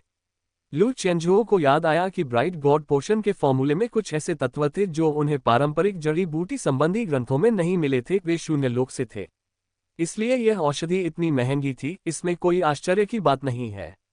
साधारण जड़ी बूटियों का उच्च तकनीक की मदद से कुछ हद तक बड़े पैमाने पर उत्पादन किया जा सकता था, लेकिन शून्य लोक से प्राप्त जड़ी बूटियों का अल्पावधि में बड़े पैमाने पर उत्पादन करना संभवतः कठिन था। भाग्य और विपत्ति साथ साथ चलते हैं। शून्य लोक वास्तव में इतना महत्वपूर्ण है। अभी आपको बस एक मोटा मोटा अंदाजा होना चाहिए। एक बार जब आप मार्शल आर्टिस्ट बन जाएंगे तो बहुत सी बातें अपने आप स्पष्ट हो जाएंगी। हमारे पीछे शीर्ष स्तर के विशेषज्ञ तैनात हैं और मेरा काम अच्छी तरह से सिखाना है और आपका काम अच्छी तरह से सीखना है। ली गुई ने अचानक एक स्विच दबाया और धातु से बनी नकली झाड़ियों, पुराने पेड़ों और अजीबोगरीब चट्टानों सहित पूरा मानव निर्मित वातावरण गूंजने और कांपने लगा। टाइगर शैडो मिस्टीरियस स्टेप्स में मुख्य रूप से 2 चरण होते हैं, टाइगर शैडो और मिस्टीरियस स्टेप्स। टाइगर शैडो आपकी गति तकनीक को और मजबूत और प्रशिक्षित करता है, जबकि मिस्टीरियस स्टेप्स आपको भ्रम और वास्तविकता के बीच के अंतर को समझने में मदद करता है, जिससे आपके दुश्मन भ्रमित हो जाते हैं। आप अपनी गति तकनीक का उपयोग दुश्मन को विचलित करने के लिए करते हैं ताकि आप उन्हें एक ही वार में मार सकें, या भाग जाना ही सबसे अच्छी रणनीति है। ली गुई ने प्रवेश किया और जैसे ही तंत्र चलने लगा, सूखे पेड़ इधर उधर बिखर गए, चट्टानें कांपने लगीं, लताएं लहराने लगीं। अचानक ऐसा लगा जैसे वह किसी प्रेतलोक में प्रवेश कर गया हो, चारों ओर से शत्रुओं से घिरा हुआ। उसके पैर बाघ के पंजों की तरह जमीन पर गड़गड़ा रहे थे। वह सहजता से आगे बढ़ रहा था। उसकी आकृति एक काले प्रेत में बदल गई। लू चेंझुओ की नेत्र शक्ति के बावजूद भी उसे स्पष्ट रूप से देखना मुश्किल था। ऐसा लग रहा था जैसे गुरु एक प्रेत बनकर गायब हो गए हों। टाइगर शैडो मिस्टीरियस स्टेप्स में कई चालें और 72 विविधताएं हैं, जिनमें चट्टानों का सामना करना, टाइगर ब्रेव पेड़ों का सामना करना, टाइगर टन पानी का सामना करना, टाइगर जंपिंग खाई का सामना करना, टाइगर टन दुश्मनों का सामना करना, टाइगर बिकमिंग विन। लेकिन इन सभी विविधताओं के बीच जो बात अपरिवर्तित रहती है वह है इलाके के अनुसार अपनी रणनीति को अपनाना। जंगल को अपना घर समझें, स्वतंत्र रूप से और स्वाभाविक रूप से। शिक्षक के मार्गदर्शन में लू चेंझुओ ने भी मैदान में उतरने का प्रयास किया। उनका पर्वतारोहण कौशलपूर्ण था, इसलिए वे कुछ देर तक टिके रहे, लेकिन शिक्षक की सहजता और कुशलता के सामने वे किसी शावक की तरह चलना सीख रहे थे, थोड़े अटपटे लग रहे थे। मार्शल आर्ट्स में शुरुआत में काफी मेहनत लगती है। अगर आज दोपहर आपका कोई जरूरी काम नहीं है तो मेरे साथ अभ्यास करते रहिए। जब आप थक जाएं तो थोड़ी देर आराम कर लीजिए। मैं देखूंगा कि क्या आप रात के खाने से पहले बुनियादी बातें समझ पाते हैं। ली गुई ने बिखरे बालों वाले लू चेंझुओ की ओर देखा, लेकिन इस बार उसे डांटा नहीं। लू चेंझुओ में भी दृढ़ संकल्प का संचार हुआ और उन्होंने कहा, अच्छा, मुझे भरोसा है। ली गुई के चेहरे पर शायद ही कभी हल्की सी मुस्कान आती थी। अगर पहले होता तो वह सोचता कि लू चेंझुओ सिर्फ शेख ही बघार रहा है, लेकिन अब उसके सामने प्रधानाध्यापक वांग द्वारा सराहे गए टाइगर फॉर्म के प्रतिभाशाली छात्र खड़े थे। लू चेंझुओ को लगन से अभ्यास करते देख ली गुई को मन ही मन संतोष का अनुभव हुआ। मुख्य परिसर से शाखा विद्यालय में ये स्थानांतरण सार्थक रहा। चारों ओर ध्यान से देखें, कान खुले रखें। गति तकनीकों का अभ्यास केवल पैरों और शरीर की मुद्रा को प्रशिक्षित करने तक ही सीमित नहीं है, बल्कि इसमें पांचों इंद्रियों और तंत्रिका प्रतिक्रियाओं को भी निखारना शामिल है। पल भर में आपको असंख्य संवेदी सूचनाओं को संसाधित करना होता है, साथ ही अपने शरीर को सबसे उपयुक्त तरीके से प्रतिक्रिया करने देना होता है। गति की सही विधि का चुनाव करना होता है, इसे धीरे धीरे अपनी सहज प्रवृत्ति में समाहित करना होता है, जब तक कि एक असली बाघ की तरह हर हरकत हृदय की प्रेरणा से प्रेरित न हो जाए। यही प्राकृतिक गति का सार है। ली गुई लू चेंझोऊ के पीछे परछाई की तरह चलता था, और जब भी लू चेंझोऊ कोई गलती करता, ली गुई तुरंत उसे लात मारकर उसकी गलती सुधार देता था।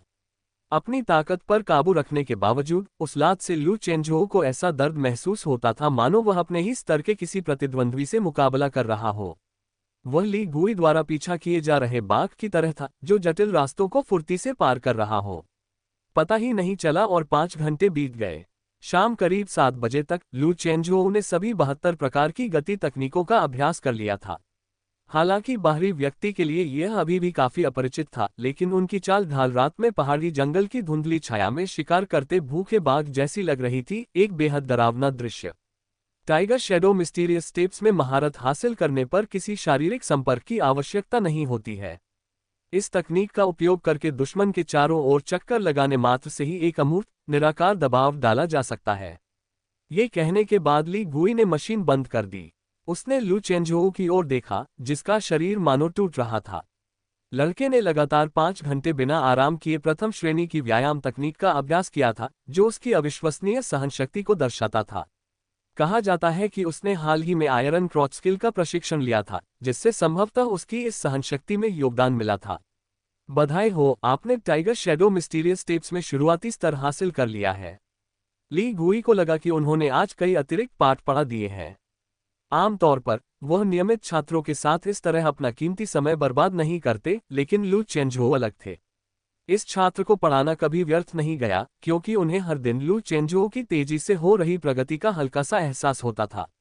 एक शिक्षक के रूप में छात्र से ऐसी सकारात्मक प्रतिक्रिया मिलना प्रेरणादायक होता था। शिक्षक जी, अपना कुछ निजी समय निकालने के लिए आपका धन्यवाद, लू चेंझोऊ ने थोड़ा शर्मिंदा महसूस करते हुए कहा। ली गुई ने उत्तर दिया, ज्ञान का प्रसार करना और शंकाओं का समाधान करना एक शिक्षक का स्वाभाविक कर्तव्य है। चेंझोऊ, पहले खाना खा लो। सोने से पहले थोड़ा अभ्यास कर लो ताकि जो सीखा है वो अच्छी तरह समझ आ जाए।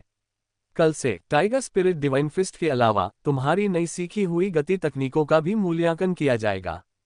समझा? लू चेंझोऊ अपने शिक्षक को जाते हुए देखता रहा। महान शिक्षक महान शिष्यों को जन्म देते हैं। शिक्षक ली उत्कृष्ट हैं, इसलिए उनके शिष्य चाचिहू भी उत्कृष्ट हैं। यही बात मेरे वरिष्ठ किंगटिन कांग और गुरु पर भी लागू होती है। मैं वास्तव में भाग्यशाली हूँ। उच्च कोटि की साधना होना ही अच्छे शिक्षक की पहचान नहीं है। नैतिकता और ज्ञान प्रदान करने की क्षमता दोनों ही समान रूप से महत्वपूर्ण है। आज की अपनी उपलब्धियों के बावजूद लू चेंझोऊ को उन लोगों को नहीं भूलना चाहिए जिन्होंने उनकी सहायता की है। रात के खाने के बाद लू चेंझोऊ ने मौके का फायदा उठाते हुए जिम में अकेले ही टाइगर शैडो मिस्टीरियस स्टेप्स का अभ्यास किया, जिसका लक्ष्य 1 महीने के भीतर इस उत्कृष्ट मूवमेंट तकनीक में महारत हासिल करना था। माउंटेन क्रॉसिंग बॉडी और सी स्वीपिंग बॉडी दोनों से मिलने वाले दिव्य बीज के प्रोत्साहन के साथ यह कोई समस्या नहीं होनी चाहिए। 10 बजे शाम को लू चेंझोऊ ने स्विच बंद किया और मार्शल आर्ट के पेड़ की ओर देखा। Tiger shadow mysterious steps, beginner 3%, beginner 4%। प्रगति मेरी अपेक्षा से भी तेज है। ऐसा लगता है कि मैं इसे 20 दिनों में सीख लूंगा। इसका कुछ श्रेय बेहतर समझ को जाता है, लेकिन उससे भी अधिक महत्वपूर्ण है माउंटेन क्रॉसिंग बॉडी द्वारा रखी गई नींव। मार्शल आर्ट के अभ्यास में एक मजबूत नींव अत्यंत महत्वपूर्ण है। बत्तियां बंद करने पर भी जिम में अभी भी लोग मौजूद लग रहे थे, क्योंकि ओल्ड तियान, जो स्वयं भी ज्ञान प्राप्ति का अभ्यासी था, और 8 प्रतिभाशाली लोगों, लू और तियान दोनों ही परिश्रम के बादशाहों में से एक और कर्मठ व्यक्ति था, वहां मौजूद था। Pub future ads. बूढ़े तियान, मैं आराम करने वापस जा रहा हूँ। आगे बढ़ो, हुआंगशान प्रतियोगिता के लिए अच्छी तरह से तैयारी करो। हमारा सामना हुआंगशान के 3रे दर्जे के प्रतिभाशाली योद्धा से है, जिसकी औसत साधना 9वें स्तर की है। हमारे पास शियाओहे है, और यद्यपि हमारी समग्र शक्ति थोड़ी कमजोर है, लेकिन प्रतिभा प्रतियोगिताएं टीम प्रतियोगिताएं होती हैं। अब हमें नेतृत्व करने की जिम्मेदारी तुम्हारी और वांग होंगदाओ की है। आप शायद सफलता के शिखर पर पहुंचने ही वाले हैं, है ना? लू चेंझोउ को याद है जब वह पहली बार आया था तब ओल्ड तियान का ची ब्लड 9वें रैंक के अंतिम चरण में था। अब 6 महीने बाद तियान की प्रतिभा को देखते हुए वह 10वें रैंक के करीब होना चाहिए। बूढ़े तियान ने हंसते हुए कहा, कल आपको ये हिडन ड्रैगन लिस्ट में देखने को मिलेगा। उसके घमंडी चेहरे को देखकर लू चेंझोउ ने सही अनुमान लगाया। बूढ़ा तियान ये धूर्त शायद आगामी प्रतियोगिता में अपनी छाप छोड़ने की उम्मीद कर रहा था। कितना चालाक आदमी है। ... अगले दिन लू चेंझोउ ने रैंकिंग देखी। जैसा कि उम्मीद थी, ओल्ड तियान ने 1000 से अधिक हिडन ड्रैगन पॉइंट्स हासिल किए और 800वें स्थान पर रहकर दूसरे स्थान के ठीक पीछे रहा। बहुत बुरा हुआ, फिर भी मुझसे आगे नहीं निकल पाए। लू चेंझोउ ने इस बात का गुप्त रूप से आनंद लिया। बूढ़े तियान ने शायद सोचा होगा कि वह इस बार उसे पछाड़ देगा, लेकिन ये सिर्फ उसकी ख्वाहिश थी। एक और विला में रैंकिंग देखते हुए बूढ़े तियान का चेहरा पीला पड़ गया। धिक्कार है, अभी भी चेंझोउ के अधीन है। 10वें दर्जे के शक्तिशाली मार्शल आर्टिस्ट होने के बावजूद स्कूल में उनका महत्व 9वें दर्जे के लू चेंझोउ से आगे नहीं निकल पाया। इससे साफ पता चलता है कि उनके जैसे व्यक्ति के प्रति दुनिया कितनी उदासीन थी। शाओ ही ने 8वां स्थान हासिल कर लिया है, अब उसकी रैंकिंग 1212 है। इस बच्चे ने वाकई कमाल किया है। आगामी प्रतिभा प्रतियोगिता में ड्रैगन सिटी में हमारे लिए उसकी जीत पक्की है।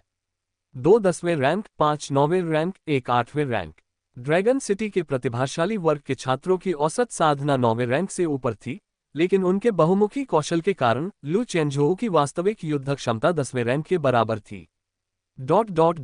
मुक्केबाजी तकनीक की कक्षा के दौरान लू चेंझोउ ने टाइगर शैडो मिस्टीरियस स्टेप्स का प्रदर्शन किया और ली गुई ने सहमति में हल्का सा सिर हिलाया। सुधार हुआ। फिर उन्होंने पूछा, सितंबर में होने वाली प्रतिभा प्रतियोगिता के लिए क्या आपने कोई ठंडे हथियार तैयार किए हैं? लू चेंझोउ ने अपना सिर हिलाया। पब फ्यूचर एड्स अभी नहीं। मैं मार्शल आर्ट्स एसोसिएशन की आधिकारिक वेबसाइट से word blade model fist blade खरीदना चाहता था, लेकिन वे स्टॉक में नहीं थे, इसलिए मैं फिलहाल इस्तेमाल करने के लिए एक सामान्य फिस्ट ब्लेड खरीदने की योजना बना रहा हूं। मुट्ठी की ब्लेड, हाँ, यह एक अच्छा विकल्प है। सैनिक आक्रमण मार्शल आर्ट में आपकी कोई बुनियादी जानकारी नहीं है। चाकू, भाले, तलवार और हलबट जैसे हथियारों का जबरदस्ती इस्तेमाल कमजोर विरोधियों के खिलाफ तो कारगर होता है, लेकिन उसी स्तर के मजबूत विरोधियों के खिलाफ यह आपके फायदों को खत्म कर देता है और आपको निचले स्तर पर ले जाता है। इस स्तर पर मुट्ठी से वार करना आपके लिए बेहतर रहेगा। मैं भी बिल्कुल यही सोच रहा था। चलो करते हैं। क्लास के बाद मेरे घर चलो। ठीक है। लू चेंझोउ को कुछ बेचैनी महसूस हुई। इसका क्या मतलब है? क्या शिक्षक मुझे कोई हथियार देने की योजना बना रहा है? ... स्टोन लेक के किनारे एक खास विला स्थित है। लू चेंझोउ की श्रीली के घर पर यह पहली यात्रा थी। श्रीली ने दरवाजा खोला और अंदर का नजारा बहुत साफ सुथरा था, हालांकि वहां चहल पहल का अभाव था। ऐसा लग रहा था मानो वे अकेले रहते हों। श्रीली की पत्नी या बच्चों के बारे में भी कोई चर्चा नहीं हुई। कुछ मार्शल आर्टिस्ट एकांत जीवन व्यतीत करते हैं, कभी शादी नहीं करते या बच्चे पैदा नहीं करते, या फिर वे अपनी वंश परंपरा को किसी युवती को सौंपने और परिवार बसाने के बारे में तभी सोचना शुरू करते हैं जब उन्हें मार्शल आर्ट में अपने मार्ग पर कोई उम्मीद नहीं दिखती, क्योंकि पुरुषों की प्रजनन क्षमता लंबे समय तक बनी रहती है। श्रीली अपने भंडारगृह में सामान खंगाल रहे थे जबकि लू चेंझोउ चुपचाप बैठक कक्ष में खड़े होकर अपने आसपास का जायजा ले रहे थे। तभी अचानक उनकी नज़र black tiger king devouring evil ghosts नामक एक तस्वीर पर पड़ी। होन फू द्वारा बनाया गया एक कच्चा चित्र जो शिक्षक ली को भेंट किया गया था। शिक्षक होन को पेंटिंग उपहार में देना बहुत पसंद है। कुछ देर बाद श्रीली एक धूल से सना हुआ बक्सा लेकर बाहर आए। अंदर देखिए। इसे प्राप्त करने और खोलने पर लू चेंझोउ एक भयावह चमक से चकित रह गया। अंदर रात के समान गहरे रंग की 2 मुट्ठियों जैसी तलवारें थीं, जिनके जोड़ों पर 4 रेशेदार उभार थे, जिनका आकार लंबे बाघ के पंजों जैसा था। श्रीली ने उन्हें अपने हाथों पर रख लिया। ठंडी काली रोशनी में उनका थका हुआ, निर्मम चेहरा प्रतिबिंबित हो रहा था। उन्होंने अपनी भुजाएं मोड़ ली और मुट्ठियां भींच लीं। वूश! उंगलियों के जोड़ों पर उभरे हुए हिस्सों से अचानक 4 धुंधली धातु की ब्लेडें निकलीं, जिनमें से प्रत्येक लगभग 3 इंच लंबी और 1 उंगली जितनी चौड़ी थी, जो एक भयंकर बाघ के घातक पंजों की तरह मुड़ी हुई थीं। हिस! क्या ये आपके मुके के ब्लेड हैं, गुरुजी? लू चेंझोउ ने ध्यान से देखा। श्रीली ने उन्हें लापरवाही से घुमाया और आसानी से बैठक कक्ष में रखी लकड़ी की एक पुतली को कई टुकड़ों में काट दिया। कटी हुई सतहें दर्पण की तरह चिकनी थीं। उसने मुट्ठी के ब्लेड उतारे और उन्हें बक्से के साथ लू चेंझोऊ को सौंप दिया। Pub future ads. ये वो मुट्ठी की तलवारें हैं जो मैंने मार्शल आर्ट्स एसोसिएशन में शामिल होते समय खरीदी थी। ये C8 मिश्र धातु से बनी है, जो आज के मानकों के हिसाब से थोड़ी पुरानी है, लेकिन फिर भी किसी भी आम ठंडे हथियारों की दुकान में मिलने वाली तलवारों से कई गुना बेहतर है। उस समय वॉर्ड ब्लेड तकनीक नहीं थी, इसलिए ये वॉर्ड थिंग्स का मुकाबला नहीं कर सकती। हालांकि आपके पास ईविल ची और वॉर्ड ब्रेकिंग ग्लव्स हैं, इसलिए जब तक आपको वॉर्ड ब्लेड मॉडल न मिल जाए तब तक इनसे काम चलाए, फिर इन्हें मुझे लौटा दीजिएगा। लू चेंझोऊ ने मना करने का दिखावा नहीं किया, उन्होंने विनम्रतापूर्वक उन्हें स्वीकार किया और पूछा, शिक्षक जी, इन मुट्ठी की चाबियों की कीमत कितनी थी? यदि ये क्षतिग्रस्त हो जाती हैं तो मैं आपको मूल कीमत चुका दूंगा। कोई जरूरत नहीं, तुम्हारी ताकत से तो तुम इन्हें तोड़ नहीं पाओगे। ठीक है, क्या इन फिस्ट ब्लेड्स का कोई नाम है? मैंने उनका नाम माउंटेन लॉर्ड रखा। पर्वत स्वामी, कितना शानदार नाम है। लू चेंझोऊ ने फिस्ट ब्लेड्स पहनकर वहीं पर मुक्केबाजी की कुछ तकनीकें प्रदर्शित की। उनकी मुट्ठियों की शक्ति को बढ़ाने और उसे और मजबूत करने के लिए बने फिस्ट ब्लेड्स में सोल्जर अटैक मार्शल आर्ट्स की कोई तकनीक शामिल नहीं थी, इसलिए उन्होंने जल्दी ही इनसे तालमेल बिठा लिया। कुछ ही समय में मुक्के की धारें मानो उसकी मुट्ठियों का ही हिस्सा बन गईं और विभिन्न मुक्केबाजी तकनीकों के प्रदर्शन में बाधा नहीं बनने लगी। इन धारों के कारण उसका व्यवहार और भी भयंकर बाघ जैसा प्रतीत होने लगा, जो किसी महान दानव की याद दिलाता था और घातक आभा से परिपूर्ण था। लू चेंझोऊ को मुट्ठी की तलवारों के प्रति स्पष्ट रूप से स्नेह रखते हुए देखकर श्री ली कुछ हद तक भावुक हो गए। उसने कहा, मुट्ठी की तलवारें एक ऐसा हथियार है जिसे मार्शल आर्टिस्ट कभी धोखा नहीं देते। इनका अच्छे से ख्याल रखें। ये तथाकथित दिव्य हथियार साधक के सार, आत्मा और ऊर्जा से पोषित होते हैं। लंबे समय में इनमें दिव्य गुण विकसित हो जाते हैं और ये मार्शल आर्टिस्ट की शक्ति का विस्तार और बाहरी रूप बन जाते हैं। लू चेंझोऊ ने इस बात पर ध्यान दिया और पूछा, गुरुजी, आपने मुझे पर्वत स्वामी दिया था, आप इसका क्या उपयोग करेंगे? श्री ली अपने घर से एक नया पैकेज लाए, उसे खोला और उसमें से निकलती चांदी सफेद धातु की मुट्ठीनुमा तलवार, जो हल्की नीली रोशनी बिखेर रही थी, ने उन्हें मोहित कर लिया। वह हिचकिचाया और पूछा, क्या ये जानकारी सू सिटी स्थित मार्शल आर्ट्स एसोसिएशन की वेबसाइट से ली गई है? श्री ली ने हल्की सी मुस्कान दी। हाँ, तो फिर पता चला कि शिक्षक ने अपने लिए नए खरीद लिए हैं। लू चेंझोऊ अब काफी बेहतर महसूस कर रही थी। श्री ली ने कहा, मुट्ठी की तलवारें दुश्मनों को मारने के लिए होती हैं। प्रतिभा प्रदर्शन की प्रतियोगिताओं के दौरान जब तक कोई आपात स्थिति न हो, तलवारों को म्यान से निकालने की कोई आवश्यकता नहीं है। धातु के पो अधिकांश ठंडे हथियारों का मुकाबला करने के लिए पर्याप्त हैं। बेशक अगर आपको अपनी रक्षा करनी पड़े तो हर कोई अपनी जान बचाने के लिए संघर्ष करेगा। मैं समझ गया शिक्षक। ठीक है, अब आपको वापस जाना चाहिए। इनसे थोड़ा और परिचित हो जाइए। धन्यवाद शिक्षक। लू चेंझोऊ उत्साहित होने के साथ साथ कृतज्ञता से थोड़ी अभिभूत भी थी। शिक्षकों ने उसके साथ बहुत अच्छा व्यवहार किया, उनकी दयालुता अपार थी। हालांकि ये फिस्ट ब्लेड्स पुराने जमाने के थे, फिर भी इनकी कीमत 7 अंकों में थी।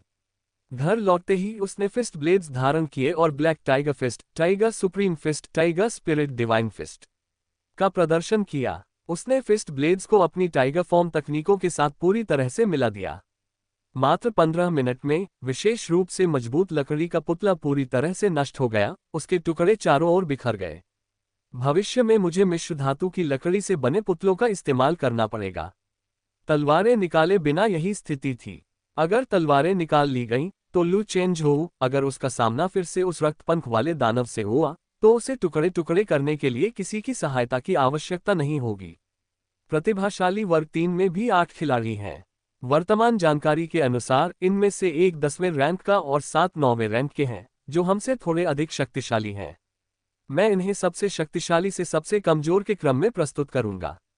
सबसे पहले हैं ली कोन, वांग होंगदाओ की तरह। वे भी लंबे समय से 10वें रैंक के खिलाड़ी हैं और वे हुआंग शान की जेड स्क्रीन पाम परंपरा का अभ्यास करते हैं, जिसमें वे विशेष रूप से अवकाश पंखे नामक विचित्र हथियार के उपयोग में माहिर हैं। उनकी माता हुआंगशान मार्शल आर्ट्स विश्वविद्यालय की martial arts grand master jade fan immortal Ling Susu है। ली कोन का ची ब्लड मान 7 से अधिक होना चाहिए। ओल्ड तियान के परिचय को सुनकर वांग होंगदाओ का चेहरा भी गंभीर हो गया। ये व्यक्ति एक दुर्जेय प्रतिद्वंद्वी है, मैं इसका सामना करूंगा। सिर्फ वर्णन से ही सभी को एक अदृश्य दबाव का आभास हुआ। शाओ हे को कुछ अनिश्चितता महसूस हुई और उसने पूछा, क्या मेरी 8वीं श्रेणी की साधना सबको नीचे खींच लाएगी? तेंदुआ महिला च्यूइंग गम चबाते हुए ने उसके कंधे पर थपथपाया और कहा, चिंता मत करो, तुम्हें छिपने की जगह मिल जाएगी। जियो हे। लू चेंझोउ ने प्रतिद्वंद्वी की मार्शल आर्ट का ध्यानपूर्वक अवलोकन किया। ली कोन कोन को छोड़कर, जिसका क्यूई ब्लड लेवल 7 से अधिक है, मुझे बाकी सभी को हराने का पूरा भरोसा है। ली कोन कोन के बारे में तो लड़ाई के बाद ही पता चलेगा। उसके भीतर युद्ध की प्रबल इच्छा धधक रही थी। शाम के 5 बजे Huangshan holiday hotel, mount Huangshan के खूबसूरत दर्शनीय क्षेत्र में स्थित एक निजी कमरे में हुआंगशान मार्शल आर्ट्स विश्वविद्यालय के प्रतिभा वर्ग 3 के शिक्षक और छात्र भी अपने विरोधियों का विश्लेषण कर रहे थे। प्रतिभा कक्षा 3 के शिक्षक वांगलिंग, जो स्वयं भी एक तृतीय बेड़ी तोड़ने वाले और तलवार दाव के उस्ताद हैं, जिन्हें पेंगुइन स्वॉर्ड्समैन के नाम से जाना जाता है, ने नामों को सरसरी तौर पर देखा और कहा, वांग होंगदाओ के बारे में विस्तार से बताने की कोई जरूरत नहीं है। Dragon city martial arts university परिसर में रहते हुए ही उन्हें थोड़ी बहुत प्रसिद्धि मिल चुकी थी। ली कोन कोन, उन्हें काबू में रखने की जिम्मेदारी आपकी है। बाकी के तेंगलोग 6 को भी कम नहीं आंकना चाहिए। लेकिन मैं आपको 2 इंस्टेंट एनलाइटनमेंट्स के बारे में याद दिलाना चाहता हूं। तियान शिंगजियान कुछ समय से 9वें रैंक पर हैं और संभव है कि वे 10वें रैंक में पहुंच गए हों। और लू चेंझोउ पर विशेष ध्यान देने की जरूरत है। हाल ही में जियांगनान क्षेत्र में हुई प्रतिभा प्रतियोगिता में वे विजेता रहे थे। नाजुक चेहरे वाला एक युवक हाथ में पंखा लिए हुए बोला, शिक्षक जी, जियांगनान प्रतिभा प्रतियोगिता में तो बस कुछ निम्न वर्ग के निकम्मे नौजवान ही हैं, है ना? हाँ, लेकिन ताज हासिल करने वाले साधारण लोग नहीं होते। इस व्यक्ति ने आंतरिक और बाह्य दोनों तकनीकों का अभ्यास किया है, आंतरिक बाघ रूप मुट्ठी और अर्हत कौशल के बाह्य प्रशिक्षण का अभ्यास किया है, और एक तांबे का बुद्ध शरीर विकसित किया है। ये सुनकर सभी के चेहरे पर हैरानी के भाव आ गए। तीसरी कक्षा की अध्यक्ष यिन शिशी एक सौम्य और कोमल लड़की थी। अपनी कोमल भौहों को थोड़ा सिकोड़कर और गंभीर भाव से उसने कहा, ये सोचकर आश्चर्य होता है कि एक साधारण, कम उम्र का, 18 वर्ष से भी कम आयु का रूटबोन योद्धा आंतरिक और बाह्य साधना से 8वें रैंक के शिखर तक पहुंच सकता है। ये व्यक्ति मेरे सामने आए कई उच्च श्रेणी के रूटबोन योद्धाओं से कहीं अधिक शक्तिशाली है। मुझे आश्चर्य है कि क्या वह 9वें रैंक में प्रवेश कर चुका है। यदि हाँ, तो ड्रैगन सिटी के लोगों में वांग होंगदाओ के अलावा वह सबसे कठिन प्रतिद्वंद्वी होगा। समय आने पर मैं उससे मुकाबला करूंगा। मैं उस ग्रैंडमास्टर के बेटे याओ चेंग से मुकाबला करूंगा। झो जिनकोन को मेरे पास छोड़ दो। जब सभी लोग बातचीत को लेकर उत्साहित थे, तभी एक शिक्षक अंदर आया और बोला, ड्रैगन सिटी के लोग यहाँ आए हैं, चलिए सबसे पहले हम सब उनका अभिवादन करने चलते हैं। सभी लोग नवागंतुकों का स्वागत करने के लिए अपनी सीटों से उठ खड़े हुए। उनकी ओर एक असाधारण व्यक्तित्व वाला समूह आ रहा था, जिनमें वांग होंगदाओ निस्संदेह सबसे अधिक ध्यान आकर्षित करने वाले व्यक्ति थे। यिन शिशी ने लोगों को अपनी आंखों से परखते हुए मनमोहक मुस्कान के साथ कहा, सू सिटी ड्रैगन मार्शल के दोस्तों, आपने बहुत लंबा सफर तय किया है। कल की प्रतियोगिता चाहे कितनी भी कठिन क्यों न हो, आज रात हमें साथ में अच्छा खाना खाना चाहिए, बातें करनी चाहिए और सबसे पहले दोस्ती करनी चाहिए। बूढ़े तियान ने उनसे हाथ मिलाते हुए कहा, आपकी मेहमाननवाजी के लिए धन्यवाद। रात के खाने के दौरान सभी ने अपना अपना परिचय दिया। जब लू चेंझोउ की बारी आई तो उन्हें मेज पर बैठे किसी की निगाह महसूस हुई, और वह निगाह ली कोन कोन की थी, जिनके हाथ में एक तय करने वाला पंखा था। वह हंसा और बोला, मैंने सुना है कि भाई लू हार्किगोन का अभ्यास करते हैं। मेरी इस गुस्ताखी के लिए क्षमा करें, लेकिन क्या आप इसे प्रदर्शित करके हुआंगशान मार्शल आर्ट्स विश्वविद्यालय के हम लोगों को इसके बारे में बता सकते हैं? बूढ़े तियान की आंखें चमक उठी, उन्होंने बातचीत को सहजता से लिया और हंस पड़े। ऐसे माहौल में कपड़े उतारना उचित नहीं होगा, लेकिन कल सभी को इसे देखने का मौका मिलेगा। एक खुशनुमा रात्रिभोज ने अनजाने में ही ऊर्जाओं के एक छिपे हुए टकराव की पृष्ठभूमि तैयार कर दी। अगली सुबह भोर होने से पहले दोनों टीमें बैठक के लिए समय से पहले ही एक सम्मेलन कक्ष में पहुंच गईं।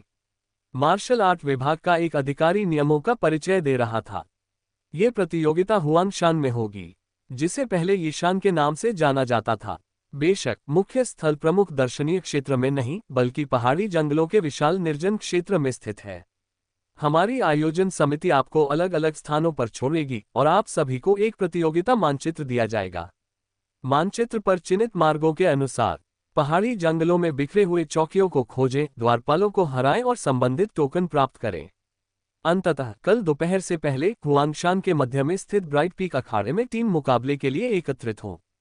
प्रतियोगिता के बाद हम प्राप्त टोकनों की संख्या और अखाड़े में हुए मुकाबले के परिणामों के आधार पर दोनों टीमों को अंक देंगे। सावधान रहें, कुछ छिपी हुई चुनौतियों में शून्य शक्तियां हो सकती हैं। अंत में इस प्रतियोगिता का प्राथमिक उद्देश्य आदान प्रदान और साधना है, जिसमें मित्रता और सुरक्षा सर्वोपरि है। प्रतियोगिता बाद में नियमों का परिचय हो जाने के बाद सभी लोग युद्ध के इरादे से भरे हुए थे। बूढ़ा तियान उनके नाम वाली 8 नामटियां लेने गया। इन नेमप्लेट को अपने पास रखें। यदि आप कमजोर पड़ जाते हैं तो अपनी नेमप्लेट अपने प्रतिद्वंद्वी को सौंप दें, जिससे वह हमला जारी नहीं रखेगा, लेकिन आप प्रतियोगिता में भाग लेने का अपना अधिकार खो देंगे। लू चेंझोउ ने अपनी नेमप्लेट जेब में रख ली। ये सोचना भी अजीब है कि वॉइड थिंग्स से मिलते जुलते नॉन प्लेयर कैरेक्टर एनपीसी भी मौजूद हैं। यह असली युद्ध प्रशिक्षण से कम नहीं है। मेरा मानना है कि सरकार वॉइड दायरे की खोज की तैयारी में ऐसा कर रही होगी। अंत में मार्शल आर्ट विभाग के कर्मचारी ने कहा, इस प्रतियोगिता को जीतने वाले विश्वविद्यालय को मार्शल आर्ट विभाग की ओर से 5 अरब का विशेष पुरस्कार मिलेगा। इसमें से 5 मिलियन आपकी प्रतिभाओं के लिए पुरस्कार के रूप में हैं, जिन्हें आपके व्यक्तिगत प्रदर्शन के आधार पर आपके संबंधित विश्वविद्यालयों द्वारा वितरित किया जाएगा। हमारा मार्शल आर्ट विभाग इसमें शामिल नहीं होगा। ये सुनकर सभी को एहसास हुआ। दरअसल ये 2 स्कूलों के बीच एक प्रतियोगिता थी। प्रतिभाशाली छात्रों से जुड़े एक व्यावहारिक अभ्यास से ही तय हो सकता था कि 5 अरब डॉलर कहाँ खर्च होंगे। इसीलिए मार्शल आर्ट विश्वविद्यालयों के बीच इतनी छोटी बड़ी प्रतियोगिताएं और लेन देन होते थे। मूलतः ये सब पैसे के बंटवारे से जुड़ा था। क्विंटियन कैंग ने कहा, अपना सर्वश्रेष्ठ प्रदर्शन करें। 5 मिलियन के पुरस्कार के अलावा स्कूल व्यावहारिक प्रशिक्षण की तरह ही उत्कृष्ट योग्यता और संभावित रैंकिंग अंक भी पुरस्कार के रूप में देगा। लू चेंझोउ की आंखें चमक उठीं। अगर पिछली बार की तरह उसे विशेष स्तर का मूल्यांकन मिला तो वह फिर से लाखों कमा लेगा। शीर्ष मार्शल यूनिवर्सिटी में पैसा कमाने के अवसर सचमुच प्रचुर मात्रा में हैं। सुबह 8 बजे दोनों पक्षों के छात्रों को ले जा रहे 2 हेलीकॉप्टर घने कोहरे के बीच से गुजरे और 16 प्रतियोगियों को प्राचीन जंगल के अलग अलग हिस्सों में बेतरतीब ढंग से उतार दिया। हेलीकॉप्टर से उतरने से पहले क्विंटियन कैंग ने निर्देश दिया, मैं एक और बात कहना चाहता हूं, पर्यटकों को चोट पहुंचाने से बचें, महत्वपूर्ण भूदृश्यों और स्मारकों को नुकसान न पहुंचाएं। यदि ऐसी स्थिति उत्पन्न होती है तो भागीदारी तुरंत रद्द कर दी जाएगी। समझा? हेलीकॉप्टर क्षितिज के पार ओझल हो गया। लू चेंझोउ ने अपने पैरों के नीचे सूखी पत्तियों पर कदम रखा, ताजी हवा में सांस ली और पक्षियों के चहचहाने, झरने की कलकल और भव्य रूप से उठती चट्टानों की आवाज सुनी। उसे एक स्वाभाविक आत्मीयता का अनुभव हुआ। डेलिंग एक्यू पॉइंट के भीतर हल्की सी झिलमिलाहट हुई, जिससे great king mountain petrol Divya बीज का उत्सर्जन हुआ। माउंटेन पेट्रोल की प्रभावशीलता टाइगर फॉर्म फिस्ट की शक्ति को बढ़ा सकती है। वाह, ये सचमुच मेरा घरेलू मैदान है। लू चेंझोउ ने अपने आसपास का जायजा लिया, लापरवाही से टाइगर क्लॉ को घुमाते हुए ब्लैक टाइगर फिस्ट का प्रदर्शन किया, घने उपोष्णकटिबंधीय जंगल में उतरने से पहले कुछ सरल चालों के साथ वार्म अप किया। मेरे सबसे नजदीक का चेक पॉइंट अनाम गुफा है। 3 किलोमीटर दूर उसकी चलने की गति से वह जल्द ही अनाम गुफा के पास पहुंच जाएगा। वह झाड़ियों में छिप गया और बाघ जैसी पैनी निगाहों से चुपचाप गुफा के प्रवेश द्वार को देखता रहा। डार्लिंग एक्यू पॉइंट के भीतर ठंडक का हल्का सा एहसास हुआ। वहां शून्य है। लू चेंझोउ धैर्यपूर्वक प्रतीक्षा करता रहा और कुछ ही देर बाद पेड़ों से एक आकृति नीचे उतरी। उसने हुआंगशान मार्शल आर्ट्स विश्वविद्यालय के प्रशिक्षण वस्त्र पहने हुए थे, जिसका नाम संभवतः झेन शाओकोंग था। 9वीं श्रेणी की साधना, तलवारबाजी में निपुण। ये व्यक्ति लू चेंझोउ की छिपी हुई उपस्थिति से अनभिज्ञ होकर अपने आसपास का सावधानीपूर्वक निरीक्षण कर रहा था। गुफा के भीतर मौजूद शून्य शक्तियों को भांपते हुए उसने शून्य भेदन दस्ताने पहने हथेली में शून्य ब्लेड की बर्फीली लंबी तलवार को कसकर पकड़ लिया और गुफा में और गहराई तक जाने से पहले अपना साहस बढ़ाया। गुफा के बाहर झाड़ियों में लू चेंझोउ एकाग्रता में अपनी सांस रोके हुए था, लेटे हुए बाघ की तरह शांत। कुछ ही देर में गुफा के अंदर से धातु के टकराने की तेज आवाज गूंजी, जिससे काफी हलचल मच गई। लगभग 10 मिनट बाद झेंग शाओकोंग एक जेड टोकन लिए हुए बाहर निकला। बुरा नहीं, अच्छी शुरुआत है। पहला टोकन मेरा है। आयोजक पूरी तैयारी में है। उन्होंने तो गेटकीपर के रूप में मध्यम खतरे के स्तर का वॉर्ड थिंग भी रखा है। किस्मत अच्छी थी कि मेरी पीली पत्थर की तलवार काफी शक्तिशाली थी, वरना उसे मारना बहुत मुश्किल होता। उसने जेड टोकन हासिल किया और तुरंत वहां से चला गया। लू चेंझोउ चुपचाप पीछे पीछे चल रहा था, मानो कोई भूखा बाघ घात लगाकर अपने शिकार का इंतजार कर रहा हो। Whoosh whoosh whoosh. अचानक 3 उड़ते हुए पत्थर उसकी ओर आए, जिनमें से एक लू चेंझोउ के छिपने की जगह पर जा गिरा, एक झाड़ी को तोड़ते हुए मिट्टी और कंकड़ के ढेर में बदल गया और फट गया। लू चेंझोउ ने पत्थर के टुकड़ों को पकड़ते हुए धूल से उठकर मुस्कुराते हुए कहा, भाई झेन की गुप्त हथियारों को चलाने की कला वाकई प्रभावशाली है। झेन शाओकोन के चेहरे पर कोई भाव नहीं बदला, वह अपनी तलवार के साथ एक प्राचीन वृक्ष के पीछे खड़ा था। मुझे ऐसा लग रहा था कि कोई छोटा भूत मेरा पीछा कर रहा है। पता चला कि वो भाई लू है। जियांगनान के चैंपियन के रूप में क्या आप सिर्फ ऐसे ही छल कपट वाले हमले करने की हिम्मत करते हैं? लू चेंझोउ आगे बढ़ा, उसके पूरे शरीर की हड्डियां चटक रही थीं। उसने अपनी मांसपेशियों और हड्डियों को हिलाते हुए कहा, शब्दों का कोई फायदा नहीं। मुझे टोकन सौंप दो और मैं तुम्हें इस प्रतियोगिता में थोड़ी देर और रहने दूंगा, वरना मैं तुम्हें अभी बाहर निकाल दूंगा। उसके हाथ उसके प्रशिक्षण वस्त्रों की चौड़ी आस्तीनों से बाहर निकले हुए थे। घोर काली मुट्ठीनुमा तलवार धातुई चमक से दमक रही थी, उस पर उकेरा गया काला बाघ का पैटर्न लू चेंझोउ की वर्तमान आभा और वातावरण में इस तरह घुलमिल गया मानो वह जीवित हो उठी हो। झेन शाओकोन हंसे और कहा, लगता है भाई लू को ज्ञानोदय होने के बाद मुझ जैसे उच्च कोटि की जड़ वाली हड्डी वाले व्यक्ति को गंभीरता से लेने की जरूरत नहीं समझ रही है। अगर ऐसा है तो चलिए देखते हैं युद्ध में असली कौशल। तलवार को देखो। उसने सूर्य की ओर मुख किए हुए फीनिक्स पक्षी की मुद्रा अपनाई, उसकी तलवार निर्माण शैली और ची तंत्र भयावह थे। लू चेंझोउ जोर से हंस पड़ा, फिर चट्टानों और झाड़ियों पर कदम रखते हुए एक सच्चे भयंकर बाघ की तरह उग्रता से झपटा। तभी उसने देखा कि झेंग शाओचोंग तेजी से आगे बढ़ रहा है और उसने तेजी से अपना हाथ घुमाया। टकराना। सफेद पाउडर से भरी एक थैली फट गई।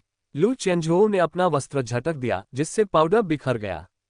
भाई झेंग, छूने फेंकना भी कोई उचित तरीका नहीं है। वह चाक के बीच से गुजरा तो उसने देखा कि झेंग शाओकोन अपने पैरों से जमीन पर थपथपा रहा था और हताशा में दौड़ने की कोशिश कर रहा था। मुझे आज इसमें कोई दिलचस्पी नहीं है। कल हमारा आमना सामना होगा, भाई लू। झेंग शाओकोन 5 मील तक दौड़ा। लू चेंझोउ को पीछा करते हुए न देखकर वह सूखे पेड़ों के झुंड के पीछे छिप गया और राहत की सांस ली। उसका दिल जोर से धड़क रहा था। बाल बाल बच गए। ये व्यक्ति आंतरिक और बाहरी दोनों तकनीकों का अभ्यास करता है। उसकी आभा भी 9वें स्तर की होनी चाहिए। अगर हमारा सीधा मुकाबला होता तो मैं निस्संदेह हार जाता। मैं इसे कक्षा प्रमुख और ली कोन कोन पर छोड़ता हूँ। वह मूर्ख नहीं था, ये जानते हुए कि वह जीत नहीं सकता। सबसे अच्छी रणनीति भाग जाना ही थी। अकस्मात झेंग शाओकोन अचानक एक तरफ लुढ़क गया और बाल बाल एक हमले से बच गया, लेकिन उसने देखा कि कहीं से भी अचानक एक काले और सुनहरे रंग की मुट्ठी निकली और बिजली की तरह उस पेड़ पर जा गिरी जिसके पीछे वह छिपा हुआ था। बूम! बल के कारण मोटा सूखा पेड़ टूट गया। चमकती आंखों वाले एक शिकारी बाघ की तरह लू चेंझोउ हंसते हुए बोला, भाई झेंग क्यों भाग गया? इस विशाल पर्वतीय जंगल में लू चेंझोउ को अभूतपूर्व आत्मविश्वास और शांति का अनुभव हुआ। वह यहाँ का स्वामी था, जंगलों का रखवाला राजा। झेंग शाओकोन ने तलवार का पुष्पन किया, फिर अपने उल्टे हाथ से अपनी तलवार को अपनी पीठ पर रखा और ठंडे स्वर में कहा, मैं अब भागना बंद कर रहा हूँ। देखते हैं कि आंतरिक और बाहरी दोनों तकनीकों में निपुण वह महान साधक कैसा प्रदर्शन करता है। वह भी एक प्रतिभाशाली व्यक्ति थे और स्वाभाविक रूप से उनमें अपना गर्व भी था। मुट्ठी से सलाम करने के बाद लू चेंझोउ ने आत्मविश्वास से कहा, कृपया मुझे ज्ञान दो। लू चेंझोउ हमेशा मुक्केबाजी की तकनीकों का इस्तेमाल करते हुए मुक्केबाजी का अभ्यास करते थे। आज आखिरकार महान तलवारबाज के साथ अभ्यास करने का मौका मिला। झेंग शाओकोन ने अपनी सांसों को संजोया, बाएं हाथ की हथेली नीचे की ओर करके एक मुद्रा बनाई। तर्जनी और मध्यमा उंगलियां आपस में जुड़ी हुई थीं और सीधी बाहर की ओर इशारा कर रही थीं। फिर उनका शरीर तेजी से आगे बढ़ा, तलवार पकड़े हुए दाहिना हाथ हमले के लिए आगे बढ़ा। मेरी अभ्यास की हुई तलवारबाजी तकनीक, जिसे पीली ड्रैगन तलवारबाजी कौशल के नाम से जाना जाता है, हुआंगशान मार्शल आर्ट्स विश्वविद्यालय द्वारा निर्मित ड्रैगन फॉर्म तलवारबाजी तकनीकों में से एक है। आज मैं आपकी टाइगर फॉर्म मुक्केबाजी का परीक्षण करूंगा। जो है सामने रखो। लू चेंझोउ ने झुककर कदम बढ़ाते हुए अपने दाहिने हाथ की हथेली को क्षैतिज रूप से धकेला। धातु के टकराने की ध्वनि के साथ तलवार की धार और मुट्ठी आपस में टकराईं, जिससे चारों ओर चिंगारियां उड़ने लगी और जंगल में गूंजती हुई भनभनाहट की आवाज सुनाई दी। रोमांचक। अपने दाहिने हाथ की हथेली में कंपन महसूस करते हुए लू चेंजोऊ अनियमित रूप से आगे बढ़ा और तीर की तरह कदम बढ़ाते हुए झेंग शाओकोन के करीब पहुंच गया। तथाकथित लंबी पहुंच अधिक शक्ति का प्रतीक होती है, लेकिन निकट सीमा की लड़ाई में मूके और तलवारें टकराती हैं और आमतौर पर एक को नुकसान होता है। लक्ष्य था आमने सामने की लड़ाई लड़ना। झेंग शाओकोन ये बात भली भांति जानता था। वह लगातार पीछे हटता रहा, हाथों में किनफेंग तलवार लिए हुए लू चेंजोऊ के मुक्कों को रोकने के लिए दाएं बाएं वार करता रहा। साथ ही अपनी काली शक्ति को तलवार की नोक में समाहित करके लू चेंजोऊ के गले और पेट के निचले हिस्से जैसे महत्वपूर्ण अंगों पर तेजी से वार करता रहा। हालांकि लू चेंजोऊ ने सुरक्षात्मक कवच पहन रखा था, फिर भी उसने 9वें दर्जे के विशेषज्ञ को उसे घायल करने की हिम्मत नहीं की। वार रोकते हुए और करीब आते हुए वह हर दिशा में सही मौके की तलाश में चौकन्ना रहा ताकि भयंकर हमला कर सके। पीला ड्रैगन तहलका मचाता हुआ आगे बढ़ता है। टेढ़े मेढ़े कोण से मुड़ी लंबी तलवार लू चेंजोऊ की मुट्ठी के बीच से गुजरते हुए उसके माथे की ओर बढ़ी। उसने अपना सिर झुकाया और तलवार उसके पीछे लगे पेड़ में जा धंस गई। मिश्र धातु से युक्त उसकी भयानक भेदन शक्ति ने पल भर में पेड़ को भेद दिया। झेंग शाओकोन के तलवार वापस खींचने से पहले ही लू चेंजोऊ ने इस मौके का फायदा उठाते हुए अपने प्रतिद्वंद्वी के गले पर बाघ के पंजे जैसा वार किया। झेंग शाओकोन उछल पड़ा, तलवार छोड़ दी और जमीन पर उतरते ही तेजी से उसे पकड़कर अजगर की तरह वार किया। उसकी काली शक्ति फूट पड़ी और तलवार क्षैतिज रूप से चीरती हुई निकल गई। लंबी तलवार पेड़ के तने के आधे हिस्से को चीरती हुई बाहर निकली और लू चेंजोऊ की मुट्ठी से टकरा गई। अच्छी प्रतिक्रिया। लू चेंजोऊ एक बाघ की तरह फुर्ती से पेड़ पर चढ़ गया और फिर एक अबाबील की तरह हवा में उड़ता हुआ अपने प्रतिद्वंद्वी के भयंकर और सघन तलवार हमलों से बचता रहा। वह न तो जल्दबाजी में था और न ही धीमा। जैसे ही वह झेंग शाओकोन के चारों ओर चक्कर लगाने लगा, जो एक चट्टान से सटा हुआ था और उसकी लंबी तलवार लू चेंजोऊ की ओर तनी हुई थी। झेंग शाओकोन ने सुझाव दिया, लगता है हमारी ताकत बराबर है, क्यों न हम इसे यहीं छोड़ दें। लू चेंजोऊ हंसे, भाई झेंग, क्या आप घबरा नहीं रहे हैं? तो चलिए आगे बढ़ते हैं। झेंग शाओकोन ने अब और संकोच नहीं किया। जोरदार आवाज के साथ वह अपनी तलवार को बड़े बड़े चापों में घुमाते हुए आगे बढ़ा, मानो अपनी उपस्थिति से लू चेंजोऊ को वश में करना चाहता हो। हवा में तलवार लहराती हुई लू चेंजोऊ ने अपने मुके के बल पर वारों को बाएं से दाएं मोड़ा और शरीर को बगल में घुमाते हुए आगे बढ़ते हुए अपने प्रतिद्वंद्वी के निचले शरीर पर पैर से वार किया। झेंग शाओकोन ने अपनी तलवार उठाए और हवा में उछलते हुए वार करने की बजाय काटने का रूप धारण कर लिया। घनी झाड़ियों में ठंडी रोशनी की लकीरें दिखाई दी। झाड़ियां चपटी हो गईं और पत्ते बिखर गए। जमीन पर तलवार के और निशान उभर आए। लू चेंजोऊ लगातार आगे बढ़ता रहा, शांत भाव से तलवार के वारों का जवाब देता रहा। अपने पर्वत पार करने वाले शरीर और बाघ की छाया वाले रहस्यमयी कदमों से वह सहजता से जंगल में आगे बढ़ता रहा। वनस्पतियों और चट्टानों की आड़ लेकर अपने प्रतिद्वंद्वी के हमलों को या तो चूकने देता रहा या अपने मुके के बल पर पकड़ लेता रहा। एक भी वार उस तक नहीं पहुंच पाया। महज 5 मिनट में ही दोनों ने सैकड़ों दांवपेच आजमा लिए थे। झेंग शाओकोन के माथे से पसीना बह रहा था और उसकी सांस फूल रही थी। लड़ाई जितनी लंबी खींचती गई, उसे उतना ही ज्यादा महसूस होने लगा कि वह दुश्मन से घिर गया है, मानो झाड़ियों और पेड़ों के पीछे से कोई बड़ा बाघ किसी भी क्षण उस पर झपट पड़े। यही टाइगर शैडो मिस्टीरियस स्टेप्स का सार था। वातावरण जितना जटिल होगा, तकनीक उतनी ही शक्तिशाली होगी। इसके विपरीत खुले मैदान में इसका प्रभाव औसत दर्जे का था। लू चेंजोऊ ने पीछे से हमला किया। झेंग शाओकोन पीछे हटकर अपनी तलवार से पलटवार करते हुए मुके की धार से टकराया।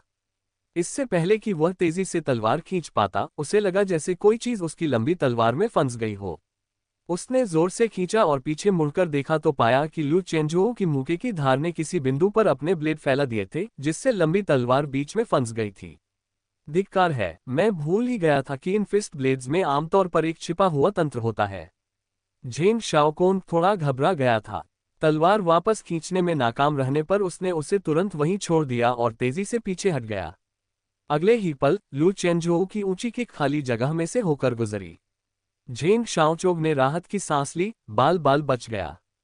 उसका सुंदर चेहरा बाल बाल बच गया। क्लैंग। लू चेंजोऊ ने अपनी लंबी तलवार को अपने पीछे एक हरे पत्थर में गाड़ दिया। भाई झेंग, कृपया टोकन और नाम टिका मुझे सौंप दीजिए। यहीं रुकते हैं। आप तलवार साधना करने वाले हैं और अब बिना हथियार के आप भला मेरा मुकाबला कैसे कर सकते हैं? झेंग शाओकोन के चेहरे पर कई तरह के भाव आए, लेकिन अंततः लाल चेहरे के साथ उसने स्वीकार किया। मेरी हार हुई। उसने अपनी कमर पर लटके हुए जेड टोकन और नामटिका को जमीन पर फेंक दिया और फिर पीछे हाथ करके खड़ा हो गया। लू चेंजो द्वारा लूट का माल इकट्ठा करने के बाद उसने कहा, क्या आप मेरी लंबी तलवार लौटा देंगे? लू चेंजो ने हल्की सी मुस्कान बिखेरी और अपनी लंबी तलवार निकाल ली। उसने अपनी उंगली से उसे झटका दिया जिससे एक गूंजती हुई ध्वनि उत्पन्न हुई। अच्छी तलवार है। क्या ये वॉर्ड ब्लेड है? हाँ। इसका क्या खर्चा आया? 1 करोड़। लू चेंजो ने लंबी तलवार फेंकी और वह झेंग शाओकोन के बगल में पेड़ के तने में जा लगी। झेंग शाओकोन ने तलवार निकाली, उसका चेहरा उदास था, उसे इतनी जल्दी लड़ाई खत्म होने की उम्मीद नहीं थी। अचानक आकाश से एक आकृति नीचे उतरी।